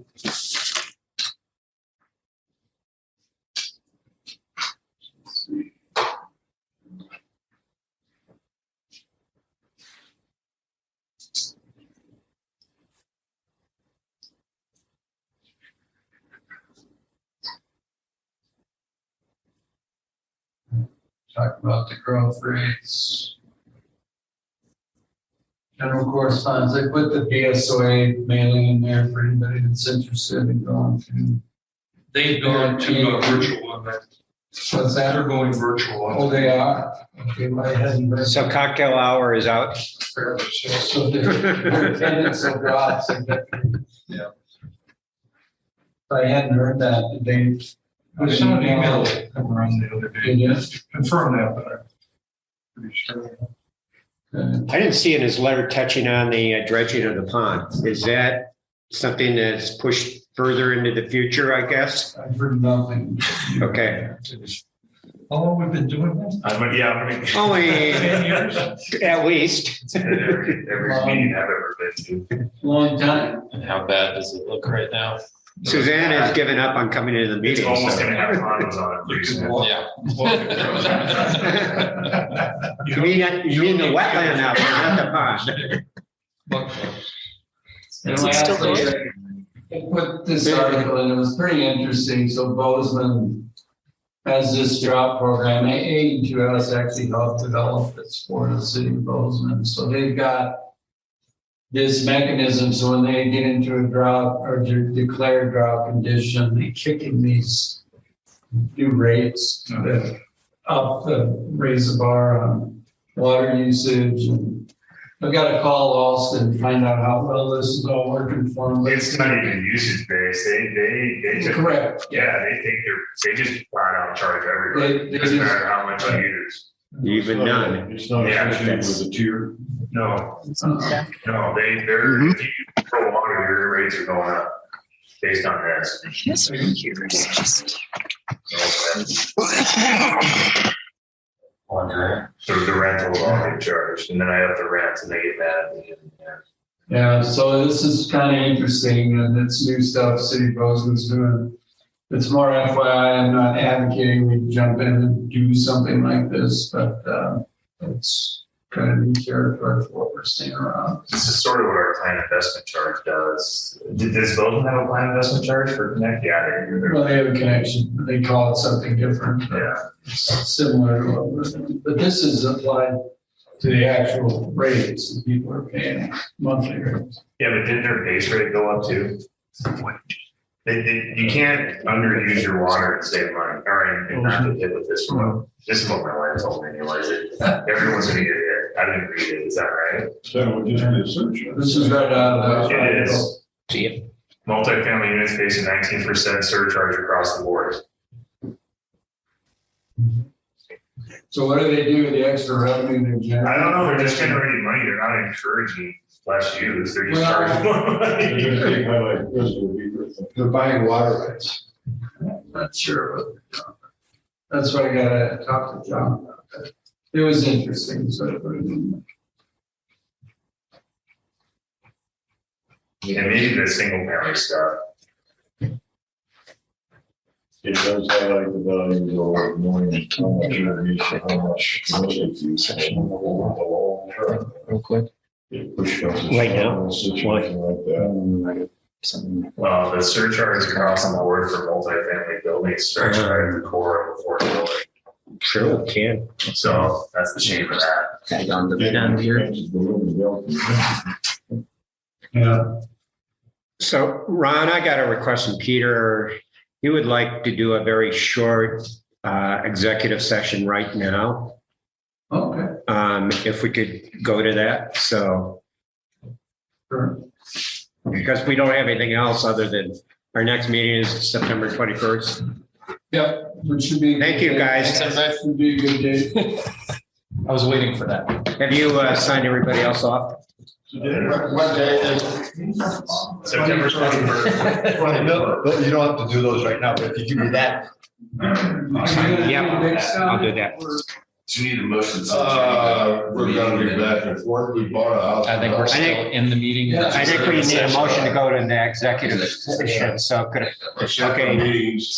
Mike Wilcynski made a motion to go into executive session. Peter Manka, second. All those in favor say aye. Aye.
A motion to adjourn.